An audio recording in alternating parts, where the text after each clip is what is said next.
Hello everyone, I'm the DreamTeller and I'm here to help you today. I know you use this video to fall asleep, so before that, like the video and subscribe to the channel. Also, where are you from and what time are you watching? Now get comfortable and relax. The windshield wipers were losing their battle against the rain. I'd been driving these back roads for 2 hours trying to find my way back to the highway after my GPS died. The storm had started suddenly, one of those summer downpours that turn day into night. My headlights barely penetrated the wall of water ahead. I should have listened to the weather report that morning, should have taken the main route, even with the construction delays. But I was running late for a sales meeting in Providence, and my boss had made it clear that tardiness wasn't acceptable. Now, at 8:47 p.m., that meeting was long over, my phone was at 2% battery, and I was completely lost somewhere in rural Massachusetts. Or maybe it was Rhode Island. The state lines blur out here in farm country. The roads had gotten progressively narrower, the pavement giving way to gravel, then to dirt. When my Camry's wheels started to spin in the mud, I knew I was in trouble. I pressed the gas gently, trying to ease forward, but the tires just dug themselves deeper. After 5 minutes of alternating between reverse and drive, I accepted the reality. I was stuck. I killed the engine but left the headlights on, illuminating the rain-swept field ahead. The battery would die eventually, but I needed to see my surroundings. The rental agreement had roadside assistance, but with my phone nearly dead and no signal bars showing, that wasn't an option. I'd have to wait for another car to pass by, or for the rain to let up enough that I could walk for help. The windows started to fog up almost immediately. I cracked them open slightly, letting in the smell of wet earth and the steady drumming of rain on metal. Lightning flashed in the distance, followed by a low rumble of thunder. In the brief illumination, I could make out the silhouettes of what looked like cattle in the field ahead, maybe 50 yards out. I reached into the back seat for my briefcase, fishing out a protein bar I'd forgotten about. As I unwrapped it, movement caught my eye. One of the dark shapes had shifted position. Nothing unusual about that. Cows move around, even in the rain. But something about the movement seemed wrong. Too smooth, too purposeful. Another flash of lightning. This time I saw them more clearly. There were 5 or 6 shapes out there, and they weren't arranged randomly like grazing cattle. They were in a rough semicircle, all facing in my direction. "Hello?" I called out, feeling stupid even as I did it. The shapes didn't move. The rain continued its assault on the car. I fumbled for my phone, thinking maybe I could get enough charge to shine its flashlight out there. As I powered it on, the battery indicator flashed red and the screen went black. Perfect. Movement again. One of the shapes had definitely taken a step closer. I squinted through the rain-streaked windshield, trying to make out details. The proportions weren't right for cattle. They were too tall, too thin, and they were standing perfectly straight. My hands started to shake. I told myself I was being ridiculous. They were probably just farmers checking their livestock in the storm. But farmers would have flashlights. They'd be wearing rain gear. These shapes were dark and uniform, with no reflective surfaces or artificial lights. Another step closer. Now I could see that they moved with an unnatural rigidity, like mannequins being pushed across the field. They maintained their semicircle formation, advancing in perfect synchronization. I reached for the key, ready to try the engine again. Mud be damned. The starter clicked weakly but didn't catch. I tried again. Nothing. Lightning struck somewhere close by, the thunder immediate and deafening. In that bright moment, I saw them clearly for the first time. They had human proportions. Arms, legs, heads. But where their faces should have been, there was only smooth, featureless skin like a department store mannequin. Except mannequins don't move. Mannequins don't turn their blank heads to track your movements. I jerked back in my seat, banging my head against the headrest. This wasn't happening. This couldn't be happening. I jammed the key into the ignition again, turning it desperately. The engine coughed once, twice, then roared to life. The shapes stopped their advance. They stood completely still, their faceless heads oriented toward my car. I could feel their attention even though they had no eyes to see with. I slammed the car into reverse, then drive, alternating between the two as I had before. The wheels spun uselessly in the mud. I could hear the wet sucking sound as they dug themselves deeper. The beings, I couldn't think of them as anything else now, resumed their approach. Their movements were mechanical but fluid, like well-oiled machines. They moved through the rain without seeming to notice it, their featureless heads never wavering from my direction. I reached for my phone again, forgetting for a moment that it was dead. When I looked back up, they had halved the distance between us. Now I could see more details I wished I hadn't. Their skin, if you could call it that, had a waxy sheen that reflected my headlights. Their clothes were wrong too. Not quite clothes at all, but textures that approximated clothing, like someone had described human clothing to an alien artist. "Stay back!" I shouted, knowing it was useless. They showed no reaction. Why would they? They had no ears to hear with, no mouths to respond with. 30 feet away now. I could see their fingers, too long, too straight, moving in ways fingers shouldn't bend. Their arms swung with perfect regularity, like metronomes keeping time to some unheard rhythm. I threw myself into the back seat, scrambling for anything I could use as a weapon. My briefcase, a tire iron in the trunk if I could reach it, an umbrella. All useless. 20 feet. Their heads remained fixed on me, but their bodies moved sideways sometimes, sliding rather than stepping. The rain seemed to pass through them rather than falling on them. I pressed myself against the far door, heart pounding so hard I could barely breathe. The closest one was near enough now that I could see how its neck moved, rotating in complete circles like a security camera, 10 feet. The headlights illuminated them fully. Their bodies were proportioned wrong, limbs too long, joints too flexible. They wore approximations of business suits like mine, but the details were wrong.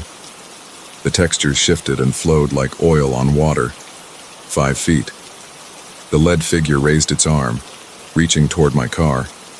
Its fingers elongated impossibly, stretching like taffy. I watched, paralyzed, as those fingers touched the driver's side window. The glass frosted over instantly, patterns of ice spreading from the point of contact. I fumbled with the door handle behind me, threw my weight against it. It opened, and I fell backward into the mud. Rain soaked me instantly, but I didn't care. I scrambled to my feet and ran. The mud sucked at my shoes. I lost one, then the other. The rain stung my face as I ran blindly through the field. Lightning flashed again, and I saw my own shadow stretching out before me. But there were other shadows too. Long, distorted shadows that shouldn't have been there based on the angle of the light. I ran until my lungs burned. When I couldn't run anymore, I risked a look back. They were following, maintaining the same perfect semicircle formation. They didn't run. They didn't need to. They simply moved, sliding across the ground as if distance was merely a suggestion. My foot found a hole in the ground and I went down hard. Mud filled my mouth, my nose. I spat it out, tried to get up. My ankle screamed in protest. They were closer now. The one in the lead tilted its head at an impossible angle, nearly upside down. Its blank face seemed curious, if something without features could express curiosity. I crawled backward, dragging my injured leg. My hands sank into the mud. Rain ran into my eyes. I wiped it away, and when my vision cleared, they were standing over me. The lead figure knelt down. Wrong, all wrong. Its knees bent backward. Its torso rotated 180 degrees. It reached out with those two long fingers. I tried to scream, but no sound came out. Its fingertips brushed my forehead. They were cold, colder than ice, colder than death. Images flashed through my mind.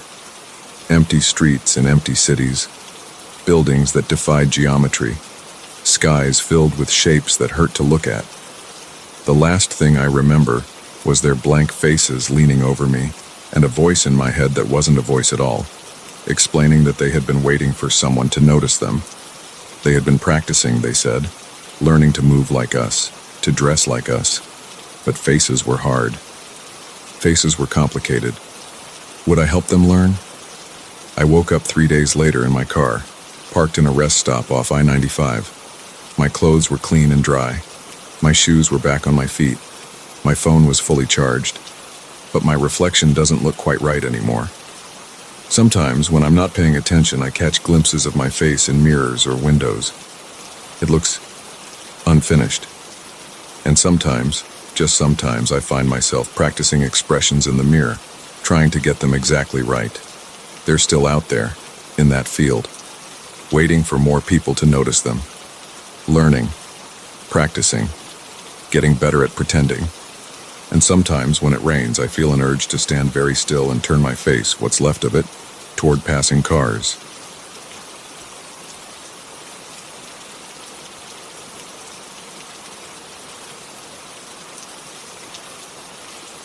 My brother Jake needed photos of the old St. Margaret's Hospital before they tore it down.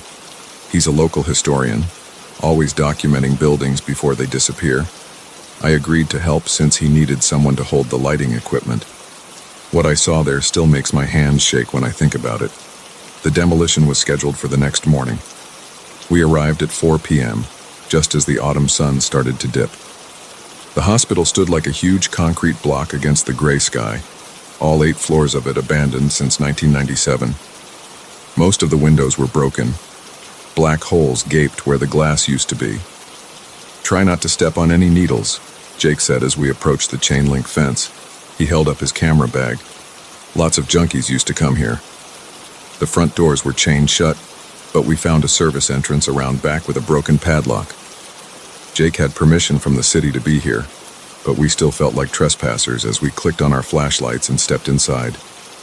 The smell hit me first, mold and rot, and something else I couldn't identify. My shoes crunched on broken ceiling tiles. Water dripped somewhere in the darkness. The beam of my flashlight caught graffiti on the walls, empty beer cans, and piles of debris. "Let's start from the top and work our way down," Jake said. His voice echoed off the bare walls. "The upper floors have the best natural light." We found the stairwell and started climbing. By the 4th floor, my legs burned. Sweat ran down my back, despite the autumn chill. The stairs were solid concrete, but some of the metal railings had been torn away. Jake wanted photos of every floor's main corridors, nurses' stations, and a few representative rooms. He also needed shots of architectural details. The Art Deco flourishes around the elevator doors, the terrazzo floors under the grime, the brass fixtures that somehow hadn't been stolen. I held the portable LED lights while he worked, illuminating dark corners and creating the exact shadows he wanted. We moved methodically, floor by floor. Jake checked off items on his shot list. The light from the broken windows grew dimmer. On the 7th floor, I noticed something odd while Jake photographed a door frame. A flicker of movement caught my eye from one of the rooms down the hall. Room 217.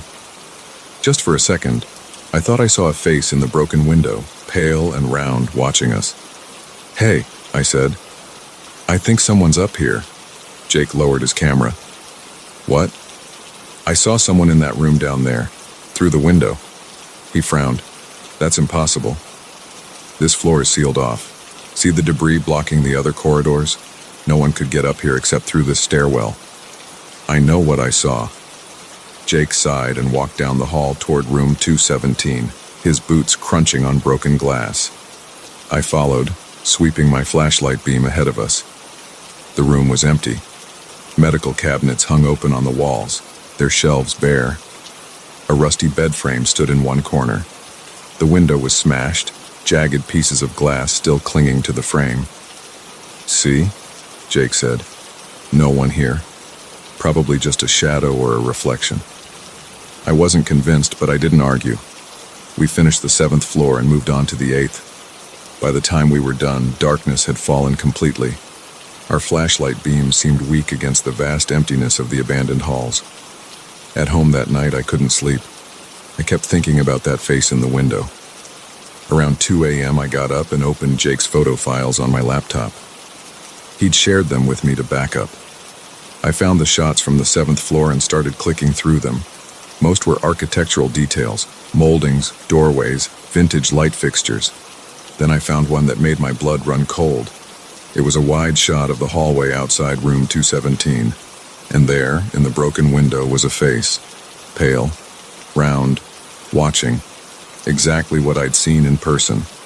I zoomed in, my hands shaking. The image was grainy, but I could make out dark eyes, gray skin, a lipless mouth. It didn't look human. I called Jake immediately.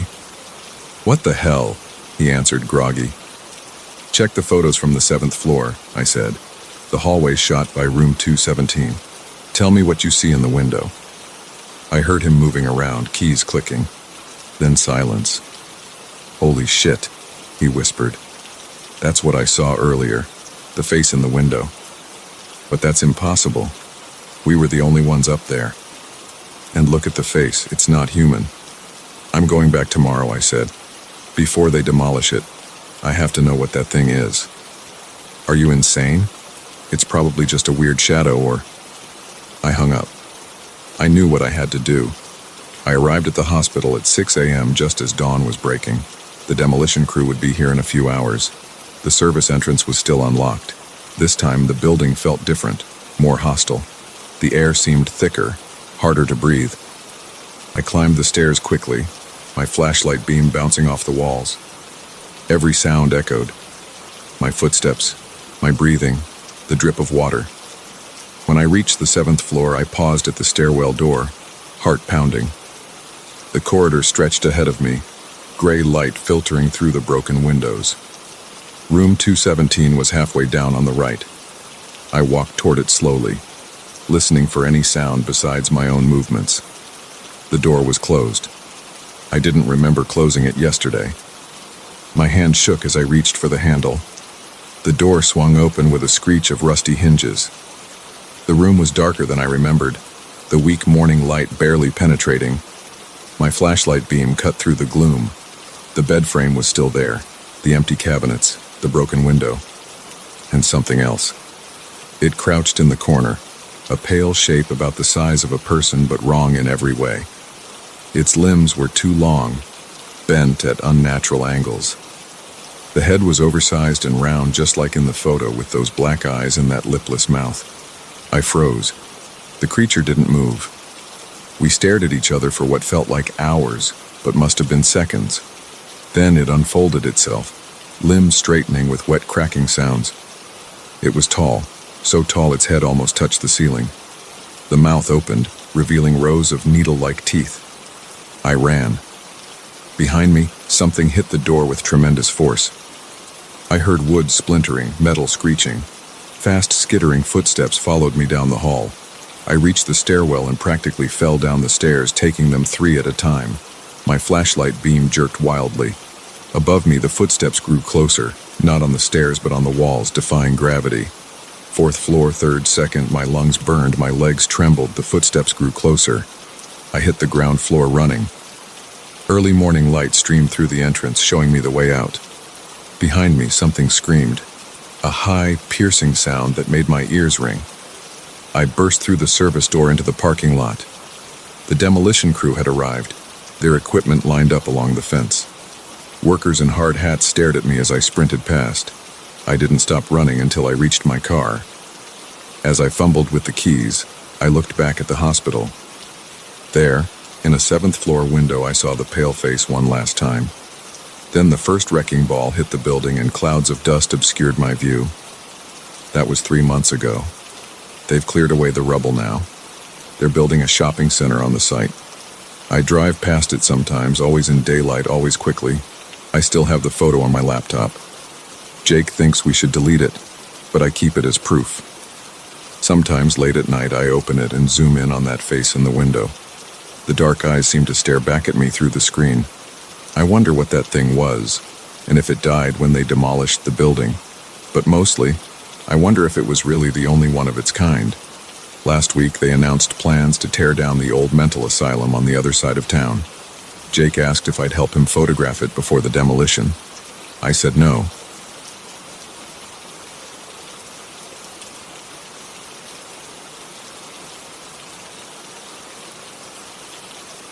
My fingers tapped against the steering wheel as I checked the time again, 11:47 p.m. The wedding started at 10 a.m. tomorrow.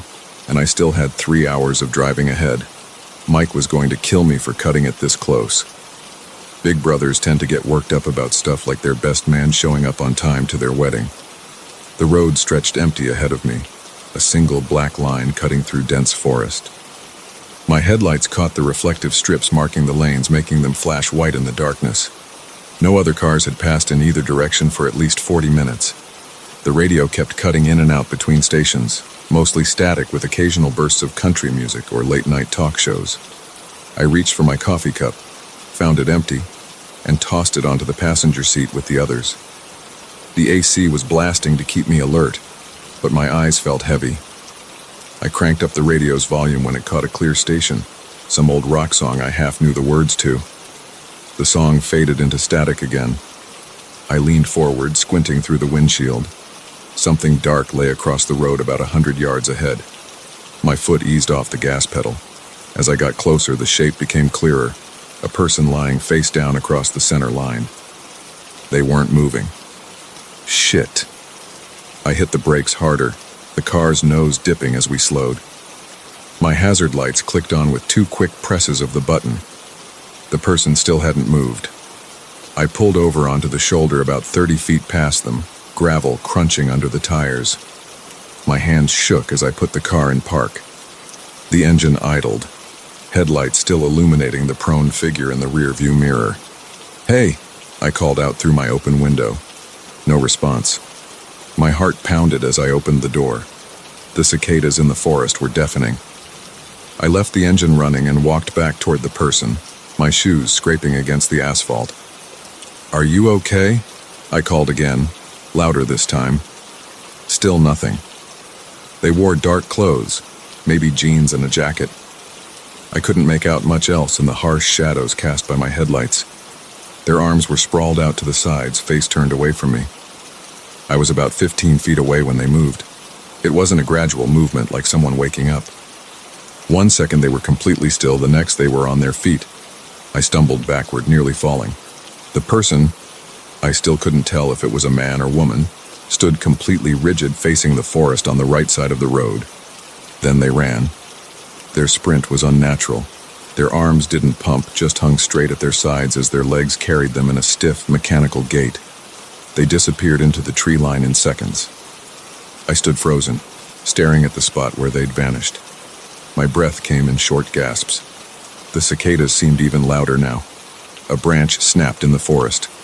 I ran back to my car, jumped in, and slammed the door. My hands fumbled with the gear shift, finally getting it into drive. The tires spun on loose gravel before catching, and I accelerated hard back onto the road. My eyes darted between the road ahead and the rearview mirror. Nothing followed me out of the forest. After a minute, my breathing started to slow. My knuckles were white on the steering wheel. "What the fuck?" I whispered. "What the actual fuck?" I tried to make sense of what I'd seen. Maybe they were drunk or high, passed out in the road. But that didn't explain the way they'd moved. No drunk person could go from lying flat to sprinting that fast. And that run, a flash of movement in my side mirror made my stomach drop. Something was keeping pace with my car in the forest, moving between the trees. I pressed the gas pedal to the floor. The engine roared as we shot forward, needle climbing past 80, then 90. Trees blurred past on both sides. The shape stayed with me, a dark figure running impossibly fast through the woods. I couldn't look directly at it. Every time I tried, it seemed to slip just out of view, visible only in my peripheral vision. My hands were sweating on the wheel as I took a curve too fast, the car swaying. The figure vanished from view for a moment, then reappeared on the other side of the road, still matching my speed. The gas pedal was already flat against the floor. My engine screamed in protest as I urged it to go faster. The speedometer read 95, the fastest I'd ever driven this car.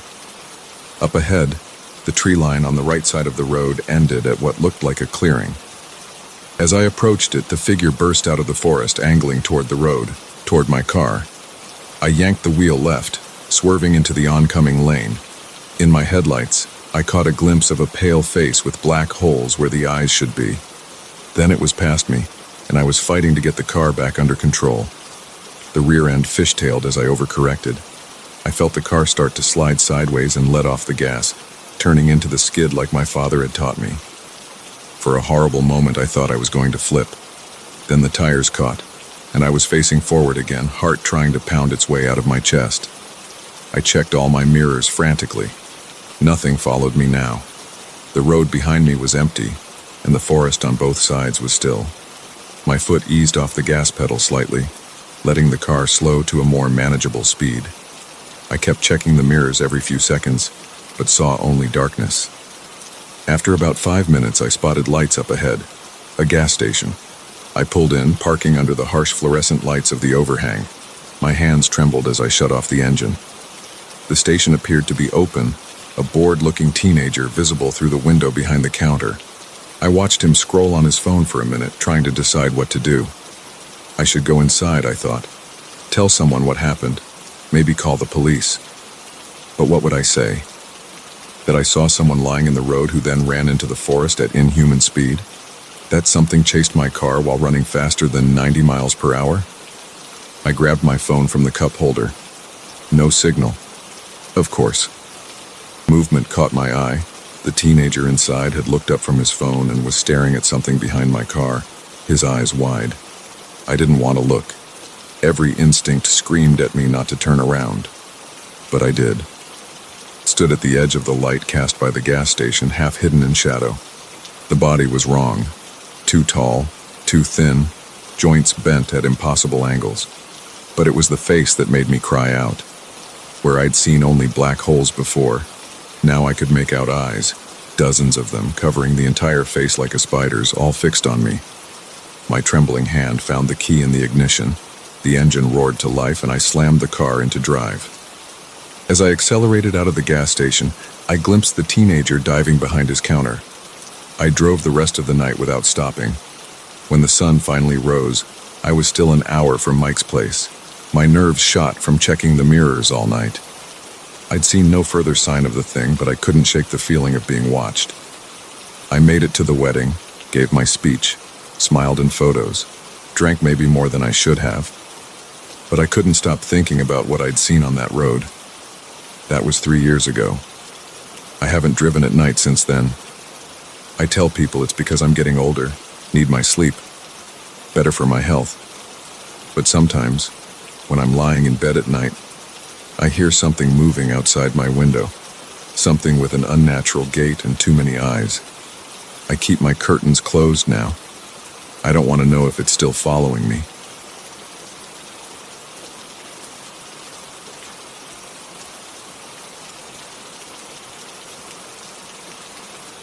I first saw him 3 weeks after they opened Wellington Park.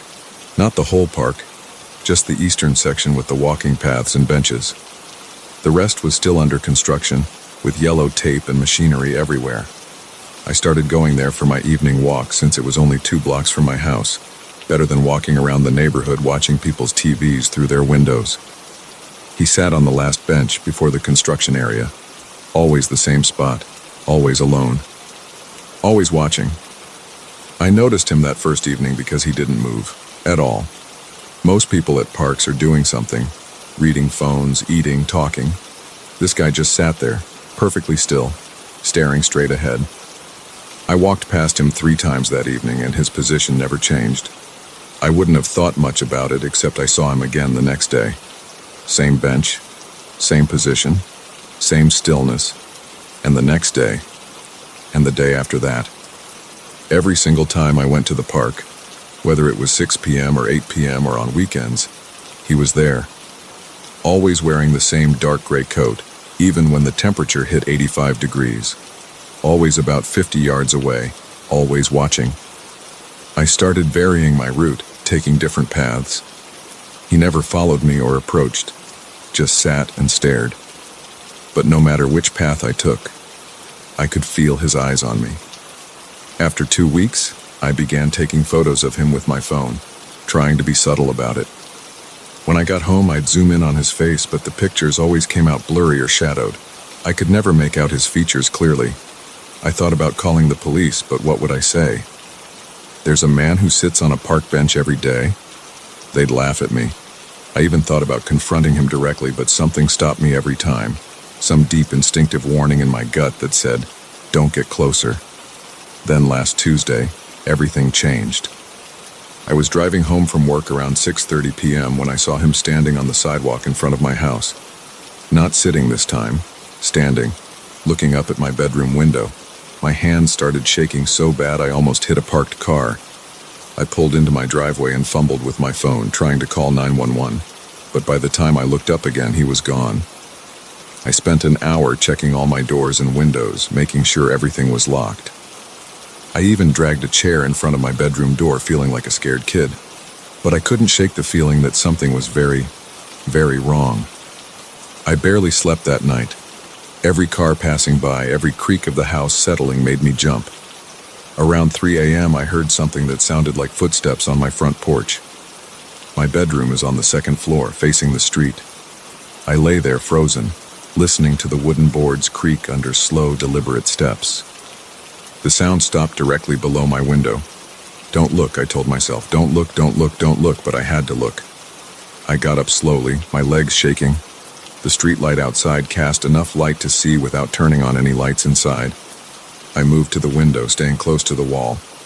He was there, standing on my front lawn, looking up at my window, wearing that same gray coat.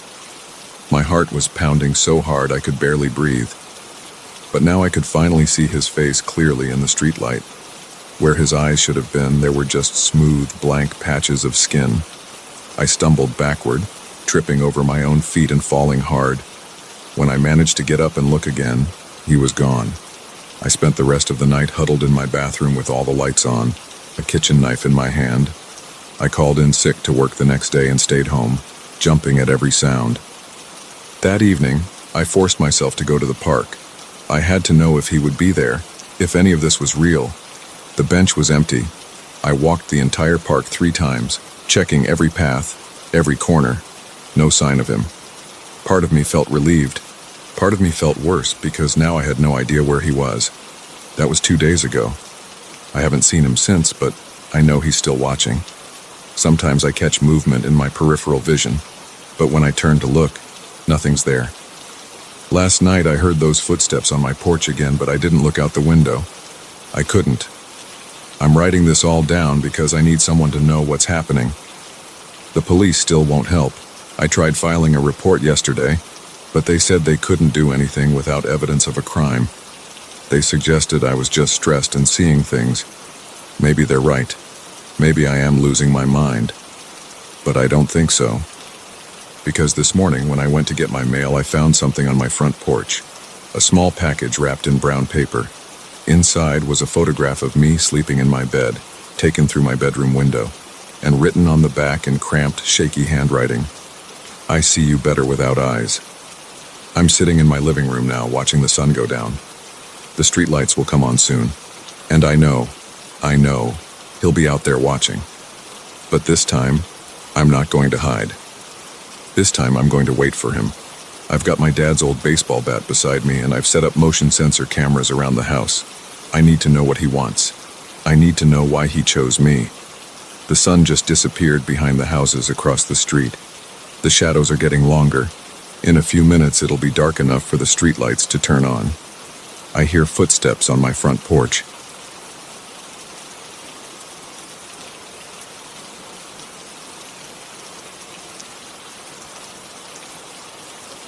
I don't sleep anymore. Not since that night 3 weeks ago. Every time I close my eyes, I see those wet footprints disappearing into nothing. I need to write this down. Maybe then someone will understand what happened to me on the Morton Street Bridge. It started on a Tuesday night in October. I remember because I'd just finished my late shift at the warehouse, and my back was killing me from moving boxes for 10 hours straight. The streetlights were already on when I left work at 8:30 p.m. I decided to walk home instead of taking the bus. I needed to stretch my muscles, and the cool air usually helped with the soreness. The first part of my walk was normal. Just the usual stuff.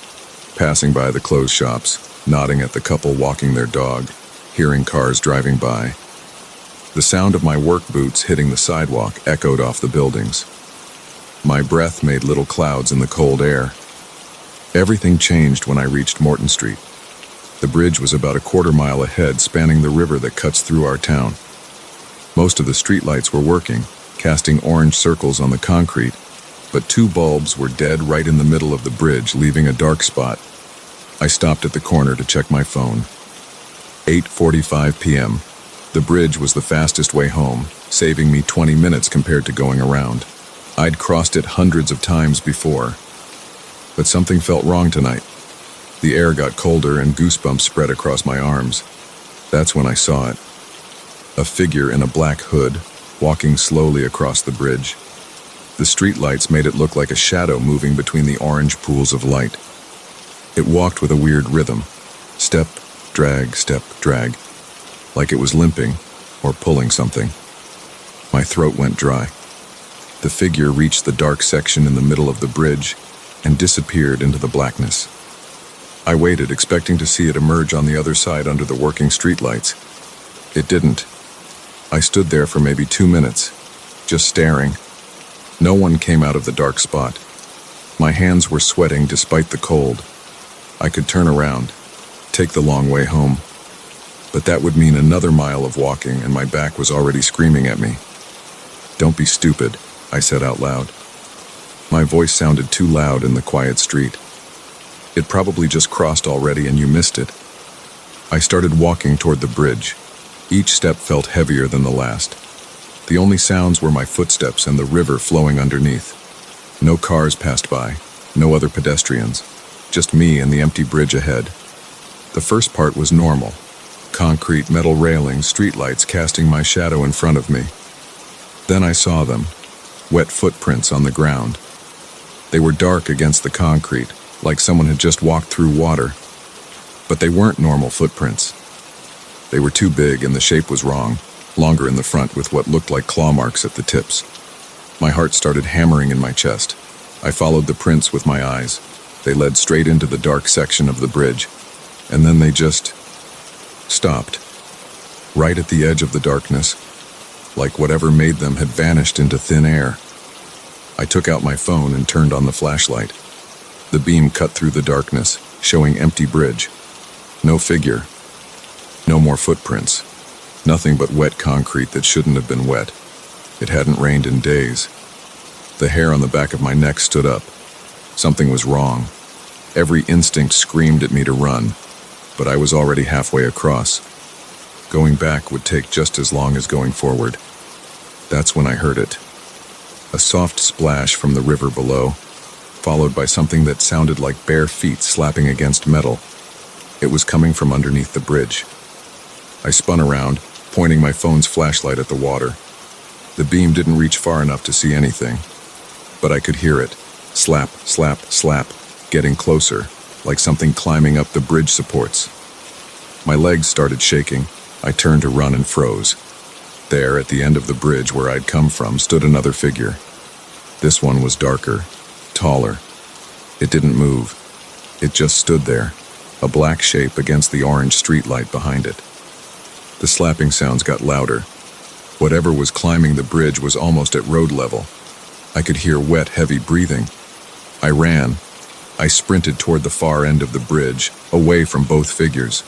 My work boots pounded against the concrete. The flashlight beam bounced wildly as I ran.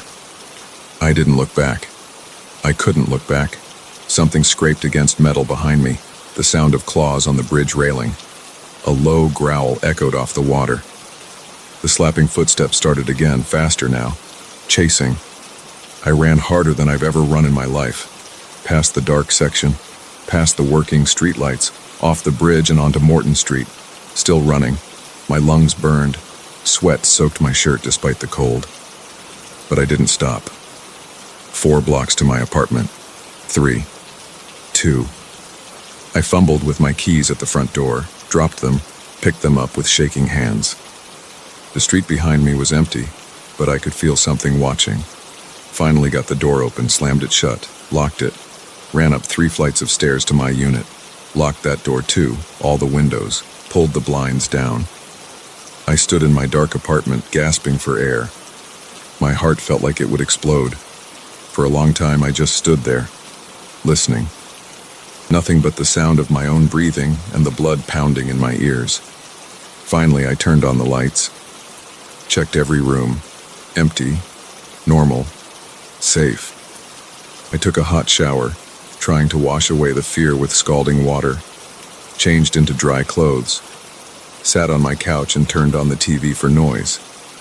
That's when I saw them. Wet footprints on my living room floor. The same long, clawed prints from the bridge. They led from my front door to the middle of the room and stopped. I ran out of my apartment that night, stayed with my brother across town, called in sick to work the next day. When I finally went back 48 hours later, the footprints were gone. No trace they'd ever been there. But I know what I saw, what I heard. Every night since then, I lie awake listening for wet footsteps in my hallway. Sometimes, when it's very quiet, I hear something breathing outside my bedroom window. 3 stories up. I tried telling the police. They took a report, probably filed it under drunk guy sees things. I tried telling my friends. They suggested therapy, stress, overwork. Nobody believes me, but I know they're real. Those things on the bridge. Sometimes I see dark figures standing across the street, watching my building. They never move, just watch, waiting. I put in my 2 weeks notice at work yesterday, found a job in another city. I'm moving at the end of the month, far away from Morton Street Bridge, far away from those footprints. But every night I wonder, will it matter? How far do I have to go to escape something that can vanish into thin air? How do you hide from creatures that can climb up walls and disappear without a trace? And sometimes, in the darkest hours of the night, I think about those first wet footprints on the bridge, how they stopped so suddenly in the darkness. And I wonder, what if they didn't vanish at all? What if whatever made those prints didn't disappear? What if it jumped into me? Because lately I've been finding wet footprints in my apartment again, leading from my bedroom to the front door, long footprints, with claw marks at the tips, and I don't remember making them.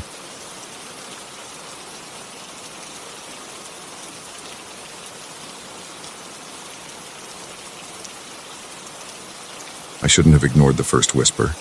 That was my mistake. When you hear your name called in the darkness, every instinct tells you to answer. But sometimes, staying silent is what keeps you alive. It started as a simple camping trip. My buddies Mike and Dave had been pushing me to get away from the city for months. I'd been working 60-hour weeks at the accounting firm, and they said I needed to decompress. Dave knew a guy who owned some property up in northern Michigan, 100 acres of dense forest with a creek running through it.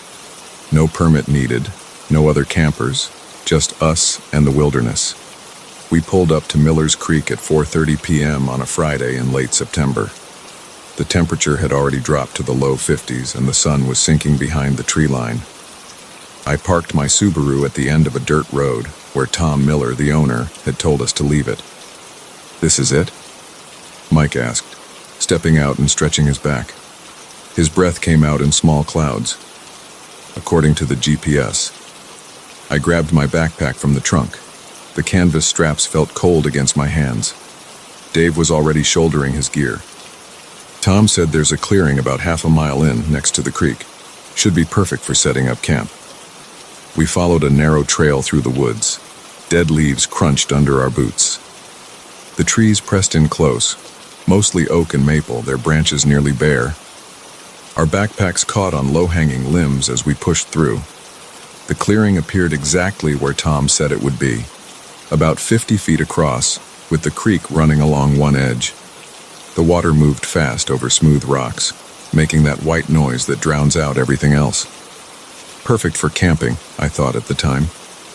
We set up our tents in a triangle formation, leaving space in the middle for the fire pit. The sun was almost gone by the time we finished. The temperature had dropped another 5 degrees. "Better get that fire going," Mike said, pulling his jacket tighter. "I'm freezing my ass off." Dave and I gathered wood while Mike dug out the pit. The forest floor was covered in dead branches, so we had plenty to work with. Within 20 minutes, we had a decent fire going. The flames pushed back the darkness that had settled around us. We sat in our camp chairs, passing around a bottle of whiskey and talking about nothing important. That's when I heard it. A whisper, so quiet I almost missed it under the sound of the creek.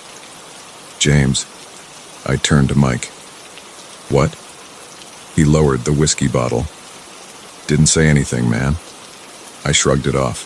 The wind, the creek, the crackling fire, plenty of things could play tricks on your ears out here. 10 minutes later it came again. "James." Closer this time, right behind my left shoulder.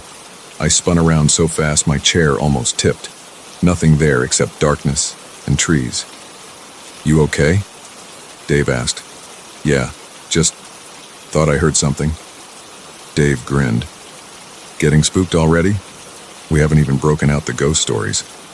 I forced a laugh and took another pull from the whiskey bottle.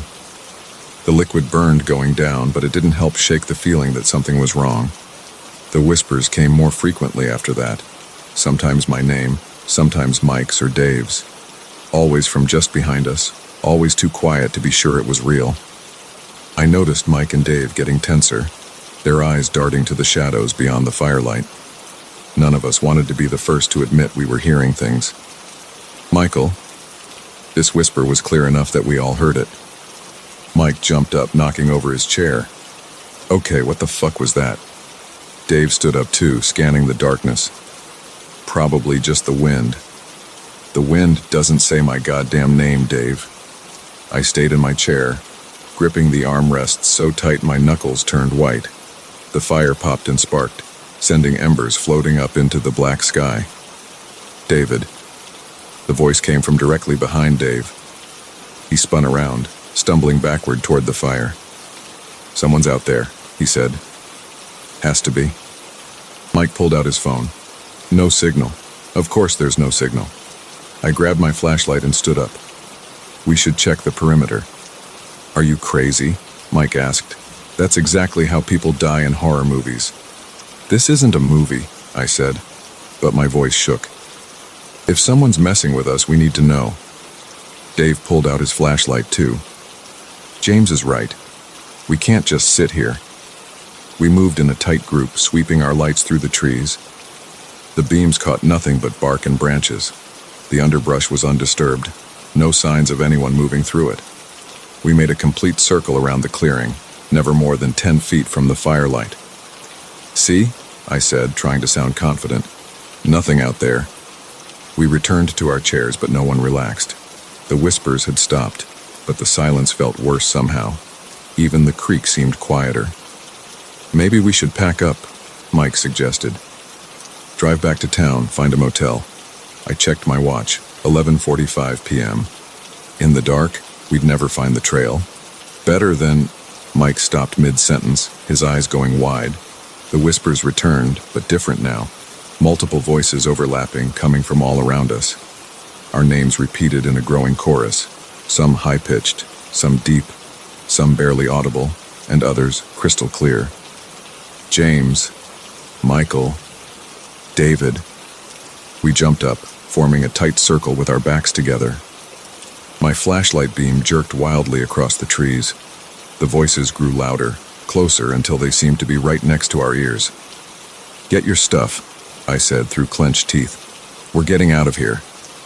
The moment we broke our circle, the whispers stopped. The sudden silence hit like a physical force. We froze, half-crouched, waiting. Nothing.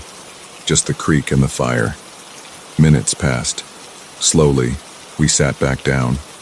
No one spoke. The fire had burned low, but no one moved to add more wood.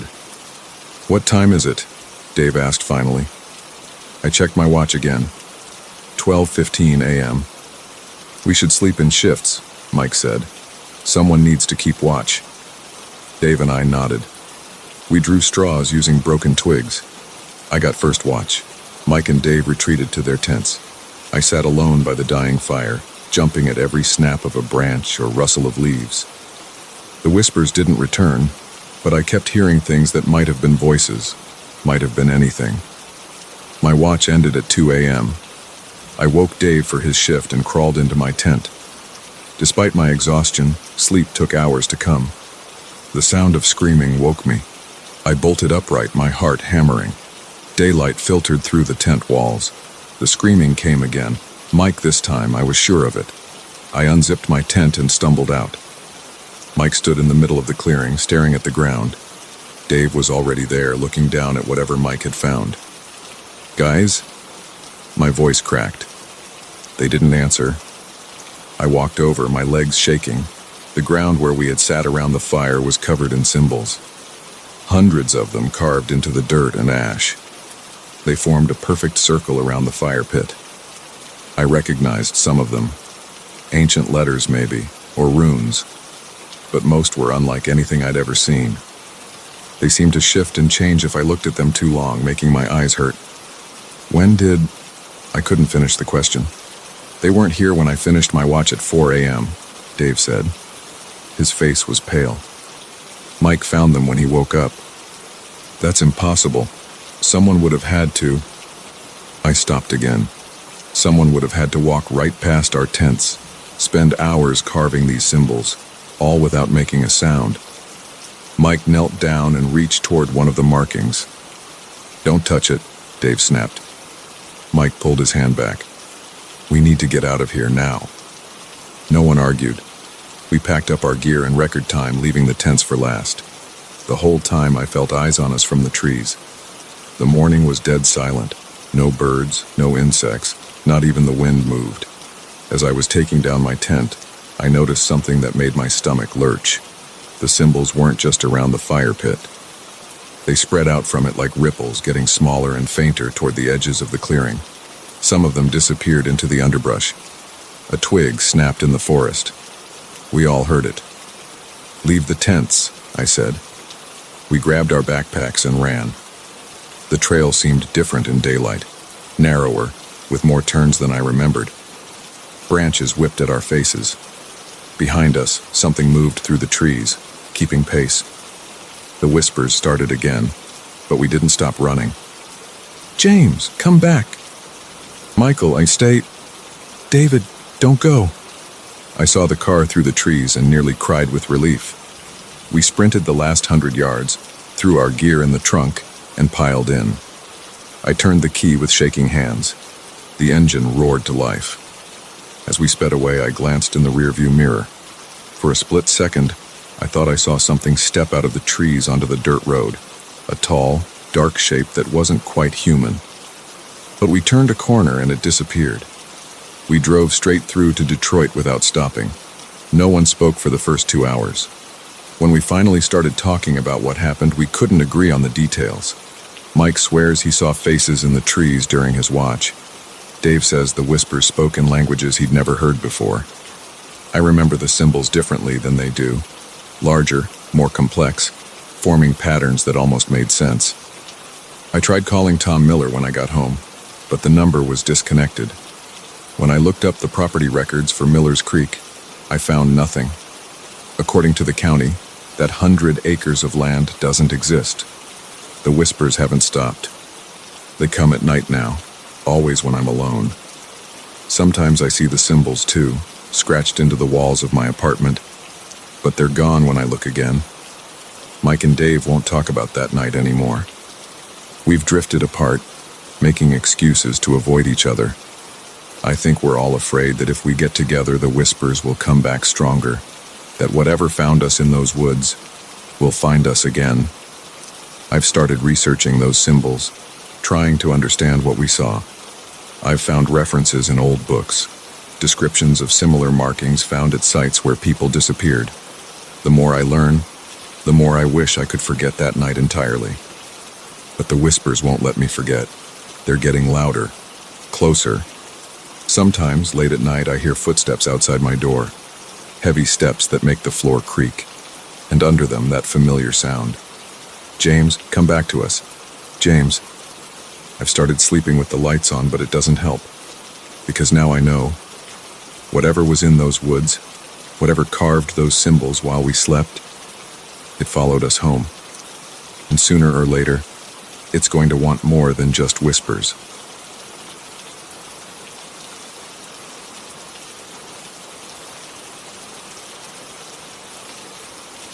I didn't want to look through the trail camera footage that night.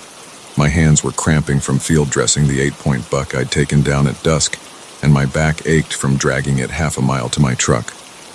But I had a routine. Check the cameras every time I hunt this area, no exceptions. That routine kept me aware of deer patterns, predator movements, and any trespassers trying to hunt on my lease. I never expected it would show me something that would make me question everything I knew about the woods I'd been hunting for 20 years. My hunting cabin sat on 40 acres of private land I'd leased from old Jim Thompson 5 years ago. Nothing fancy. Just a one-room structure with a propane heater, mini fridge, and enough space for a cot and my gear.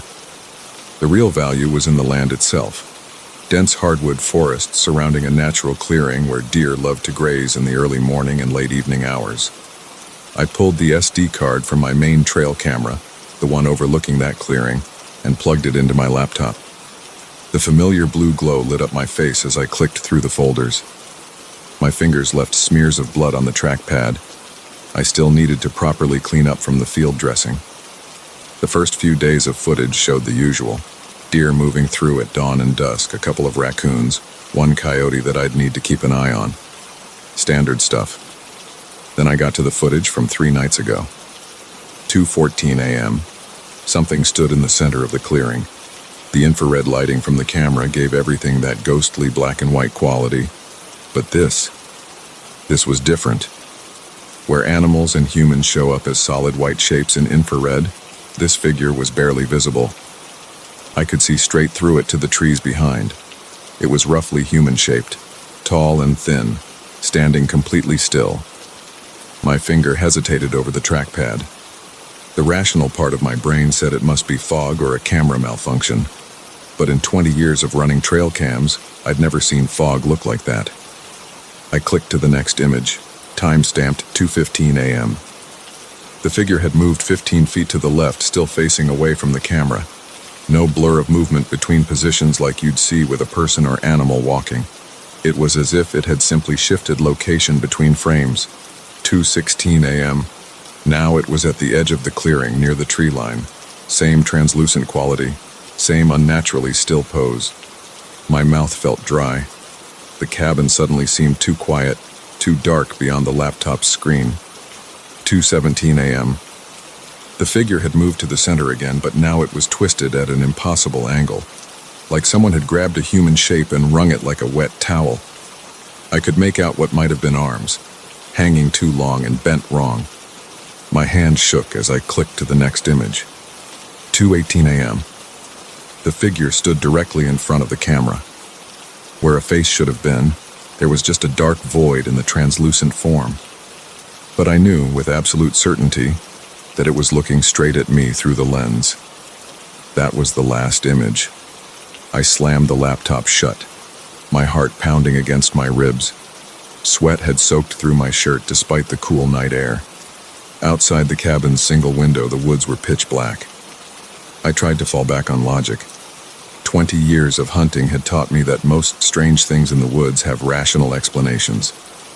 Light playing tricks, animals moving in unexpected ways, natural phenomena that just look weird at first glance. But my hands wouldn't stop shaking, and my eyes kept darting to that window. I needed to check the camera. Not because I wanted to. Every instinct screamed to get in my truck and drive straight home. But I had to know if the camera was still working, still in place. And deeper down, in a place I didn't want to acknowledge, I needed to know if that figure might still be out there. I grabbed my rifle, a Remington 700 30-06 that had never failed me, and my most powerful flashlight. The wood floor creaked under my boots as I moved to the door. Each sound seemed too loud in the midnight quiet. The cold hit me as soon as I stepped outside. My breath came out in white clouds, illuminated by the flashlight beam. The clearing was about 50 yards from the cabin, a straight shot down a well-worn trail. I'd walked it hundreds of times. Tonight it felt like miles. My flashlight swept the trees as I walked. The bare branches cast skeletal shadows that shifted and danced with each movement. I kept my rifle ready, though I had no idea if it would do any good against whatever I'd seen in those images. The trail camera was right where I'd left it, strapped securely to an old oak tree at the edge of the clearing. No sign of tampering, No strange marks or damage. Just a normal trail camera on a normal tree. I played my light across the clearing. Nothing moved except shadows and dead leaves in the light breeze. The air felt thick, like the moments before a summer storm, but the sky above the clearing was clear and star-filled. The camera's display showed it was still running, battery at 90%. I could check the new footage right there on the small screen, but my fingers refused to press the playback button. Some things are better left for daylight. I turned to head back to the cabin. The light caught something that made me freeze mid-step. Tracks in the frost-covered grass. They formed a pattern I'd never seen in all my years of tracking game. Perfect circles starting from the center of the clearing, spanning out like ripples in a pond. But they weren't continuous tracks. Each circle was made up of single footprints, spaced exactly the same distance apart, as if whatever made them had teleported around the clearing in perfect geometric patterns. My flashlight beam followed the circles inward to their center point. There, the grass was completely dead in a perfect circle about 3 feet across. Not crushed or torn up like something had been standing there, just dead, turned gray and brittle like it had aged decades in a single night. The wind picked up, sending a shower of dead leaves across the clearing. One leaf skittered across my boot, and I nearly jumped out of my skin. This wasn't right. None of this was right. I'd been hunting these woods since I was a teenager. I knew every tree, every trail, every sound they made. This was something else. Something wrong. I backed away from the clearing, keeping my light trained on those impossible tracks. My heel caught a root and I stumbled, nearly dropping the flashlight. When I steadied myself and raised the beam again, I saw it. The figure stood at the far edge of the clearing. Just like in the photos, it was translucent, barely visible except for the way it distorted the trees behind it like heat waves rising from hot pavement. It was tall, maybe 7 or 8 feet, and its proportions were all wrong. Arms too long, torso too thin, neck bent at an angle that would snap human vertebrae. I raised my rifle purely on instinct, years of muscle memory taking over where conscious thought failed. The figure didn't move, didn't react at all to the threat of the weapon. It just stood there, silent and still as death. "What are you?"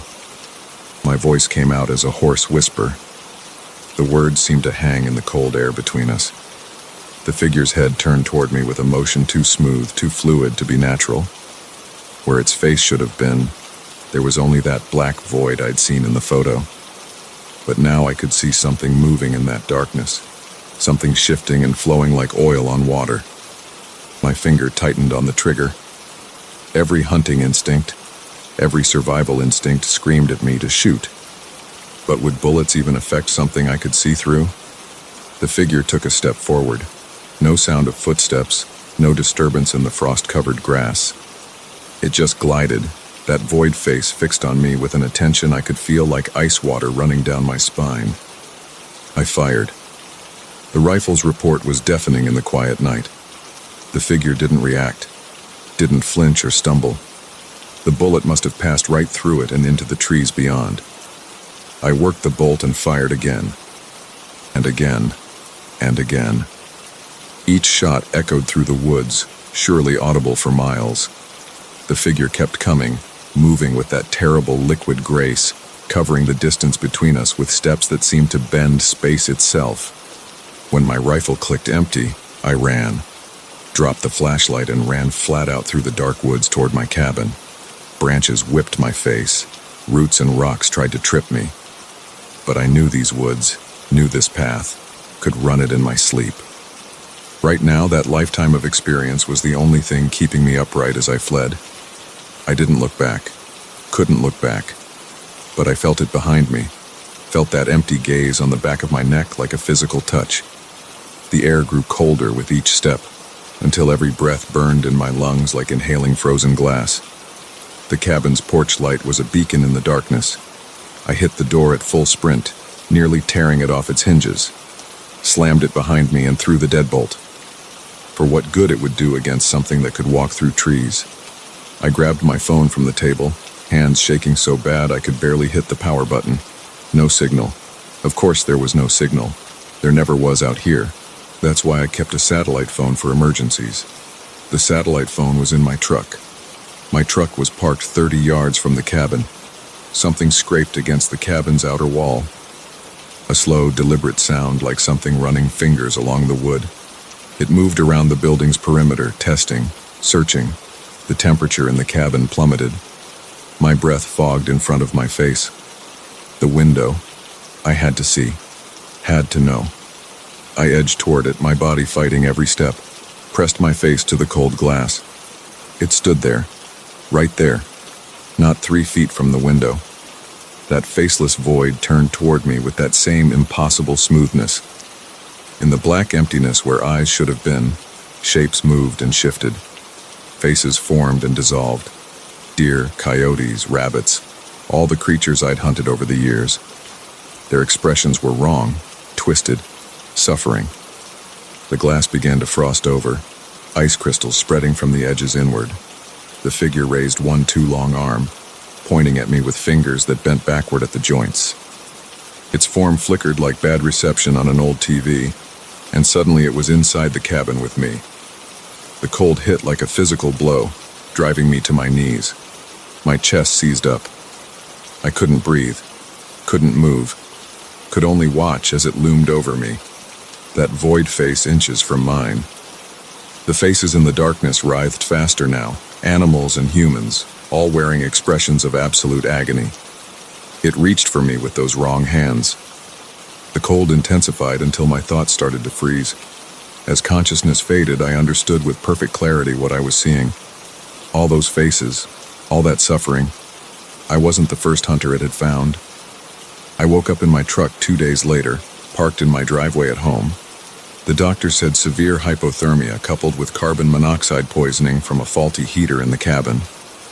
Said I was lucky to have somehow made it to my vehicle and driven home, even if I had no memory of doing so. They didn't mention the perfect handprint of dead gray skin on my chest, aged decades in a single night, or the trail camera footage I found on my phone. Footage I know I never downloaded, showing a translucent figure standing over my unconscious body, reaching down with backward-bending fingers. I sold my hunting gear. Let the lease expire. Haven't set foot in those woods since that night. But sometimes, on cold nights when I'm alone, I feel that void face watching me through my windows. Feel that ancient, patient cold seeping into my bones. And I know it's still out there, waiting in that clearing, collecting new faces for its gallery of the damned. Just last week, I got a text from Jim Thompson. Someone else has leased the land. New hunter, eager to set up his trail cameras in that perfect clearing. I started to write a warning message, tried to find the words to explain what waits in those woods, but in the end I deleted it unsent. Would he believe me? Would anyone? Some things have to be seen to be believed, and some things, once seen, can never be unseen. I just hope he checks his trail cameras at night.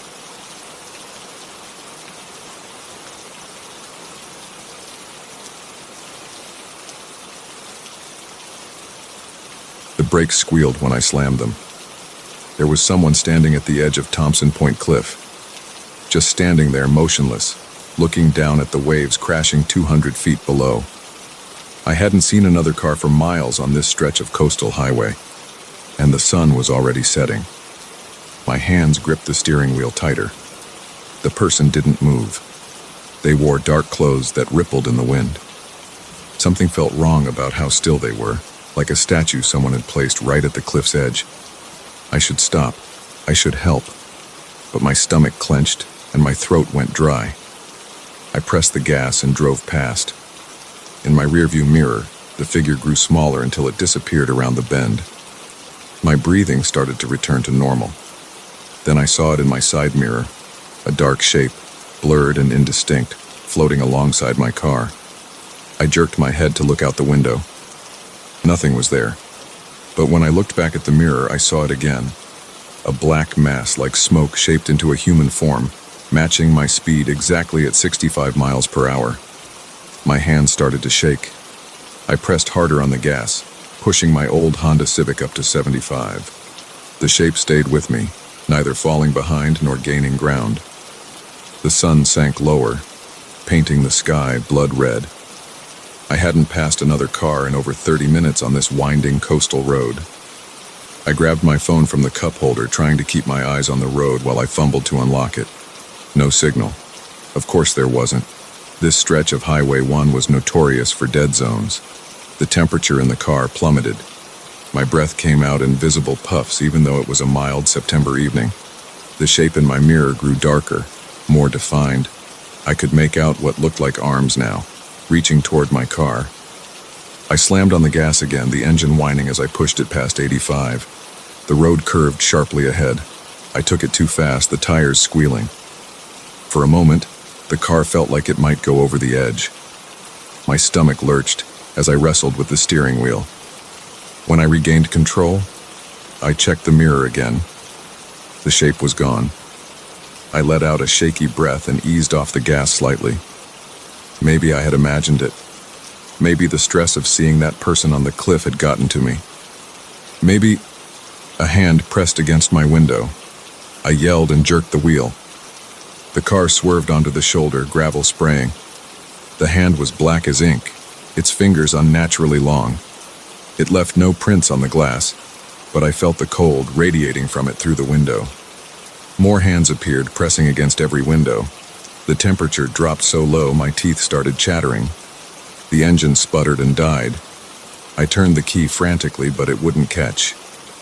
The sun had almost set now. In the dying light, I could see the shapes more clearly through my windows.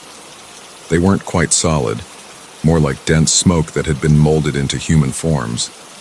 But their faces were wrong. Too long, too flat, with holes where eyes should be. I fumbled with my seatbelt, my fingers clumsy with cold and fear. I had to get out, had to run. But where?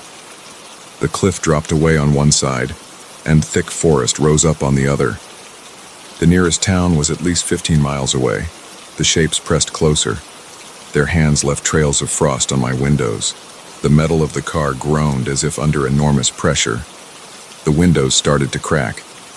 I abandoned the seatbelt and threw myself across the center console, trying to get out the passenger side. But they were there too, pressing against every escape route. The temperature kept dropping.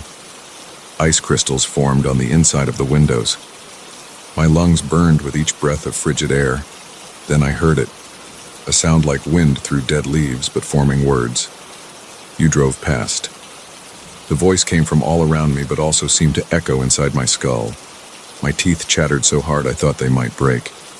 You saw me there, at the edge. You knew what was about to happen, but you drove past. The shapes pressed harder. The windows creaked. Tiny splinters appeared in the glass. I waited there for hours, hoping someone would stop, would care enough to ask if I was okay, to talk to me, to give me a reason. I tried to speak, but my throat was frozen. My fingers had turned blue. Do you want to know what it feels like? To fall? To hit the rocks and water below? The windows shattered inward.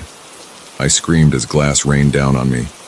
The shapes poured into the car like black smoke, surrounding me, suffocating me. Their touch burned with cold. They pulled me out through the broken window. My clothes tore on the glass, but I barely felt it. They lifted me into the air as easily as a child's toy. I thrashed and kicked, but my limbs passed right through them. They carried me toward the cliff edge. I could hear the waves crashing far below. The last light of sunset made the ocean look like fire. Please, I managed to gasp through frozen lips. I'm sorry. I should have stopped. I should have helped. The shapes paused at the edge of the cliff.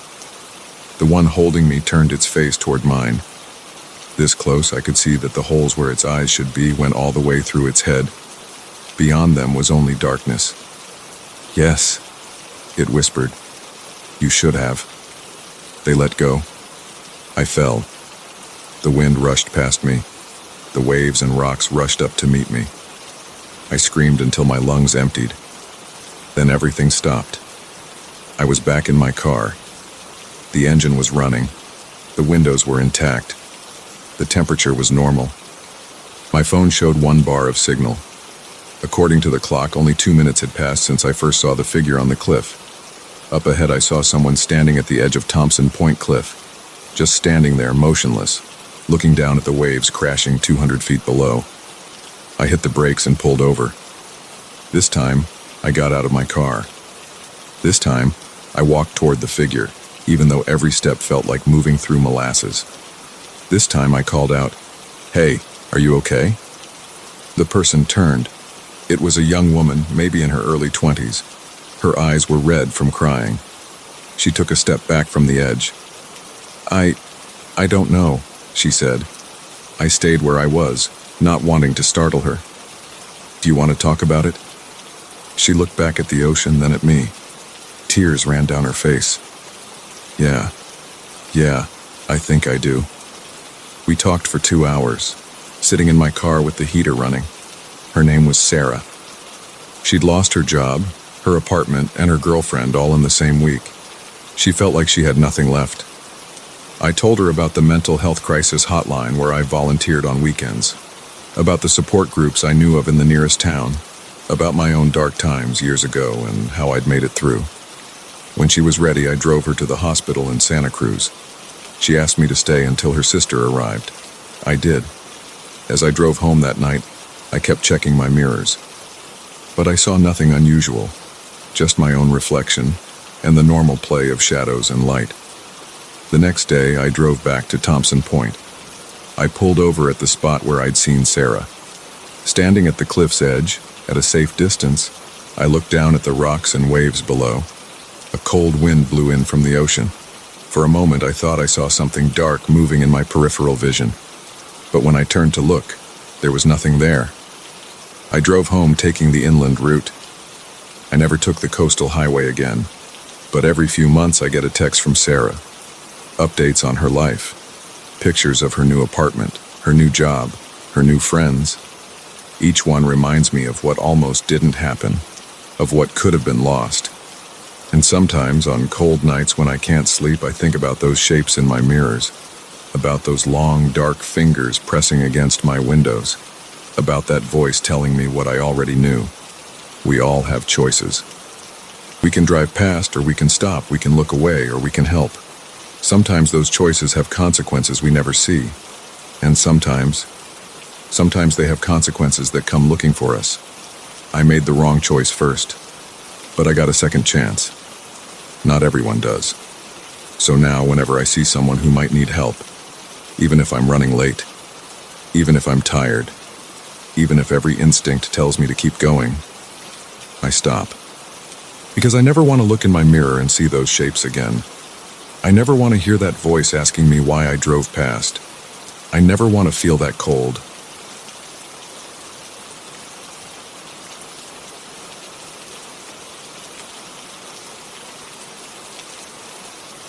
My hands won't stop shaking as I write this. There's a shadow standing behind me right now. I can see it in my bathroom mirror, just like I saw it in that cursed mirror I found in the alley. But when I turn around, there's nothing there. Nothing. I need to get this down while I still can. Maybe someone will make sense of what's happening to me. It started 3 days ago. I was walking home from my late shift at Murphy's Bar and Grill on 23rd Street. My feet hurt from 10 hours of running drinks, and I just wanted to get home fast. I always cut through the alley between Morton and Pine to save 10 minutes. I'd done it 100 times before. The streetlight at the entrance to the alley was out that night. Usually there's enough light spilling over from the Chinese restaurant's back door, but they'd closed early. The only illumination came from a half moon and the distant glow of downtown. I pulled out my phone to use as a flashlight. The beam caught something reflecting back at me about halfway down the alley. A suitcase, one of those hard-shell rolling ones, dark blue or black, just sitting there between a dumpster and a stack of wooden pallets. I stopped. In 5 years of taking this shortcut, I'd never seen anything worth picking up. Sure, sometimes people dumped furniture or boxes of junk, but never anything that looked this new. The suitcase sat perfectly upright, like someone had carefully placed it there. I should have kept walking, but I didn't. When I got closer, I saw it wasn't even locked. Both latches were unclipped, hanging loose. No luggage tag, no identifying marks. Just a clean, expensive-looking suitcase abandoned in a dirty alley. I crouched down and flipped open the lid. The hinges creaked in the silence. Inside, wrapped in what looked like an old bedsheet, was a mirror. One of those fancy antique ones with an ornate wooden frame, about the size of a laptop screen. A thick layer of dust covered the glass. I picked it up. The frame felt solid, heavy. Real wood, not that cheap particle board stuff. Even covered in dust, I could tell it was valuable. Who would throw this away? Using my sleeve, I wiped a clear spot in the center of the glass. The moon came out from behind a cloud, giving me just enough light to see my reflection. That's when I noticed it. There was someone standing behind me. A dark figure taller than me just over my right shoulder. I couldn't make out any features. It was like a person-shaped hole in the world, darker than the shadows around it. I spun around so fast I almost fell. Nothing. The alley was empty except for me and the usual trash. My heart pounded as I looked back at the mirror. The figure was still there. I dropped the mirror back in the suitcase and slammed it shut. My hands were trembling so bad I could barely clip the latches. I left it right there and ran the rest of the way home. By the time I reached my apartment, I'd almost convinced myself I'd imagined it. I was tired. It was dark. My eyes were playing tricks. I took a hot shower, trying to wash away the creepy feeling that had settled over me. Then I wiped the steam from my bathroom mirror. It was there, standing behind me, closer now. Still just a black shape, but I could tell it was watching me. I whirled around, water dripping everywhere. Empty bathroom. When I looked back at the mirror, the figure remained. I ran out without even grabbing a towel. Locked myself in my bedroom, which thankfully doesn't have any mirrors. I spent that whole first night huddled under my blankets like a kid, afraid to look at any reflective surface. Morning didn't help. I saw it in my car's rearview mirror on the way to work, in the polished metal paper towel dispenser in the bar's bathroom, in the window reflections as it got dark outside. Always standing behind me, always gone when I turned around. That was 3 days ago. I haven't slept more than an hour at a time since then.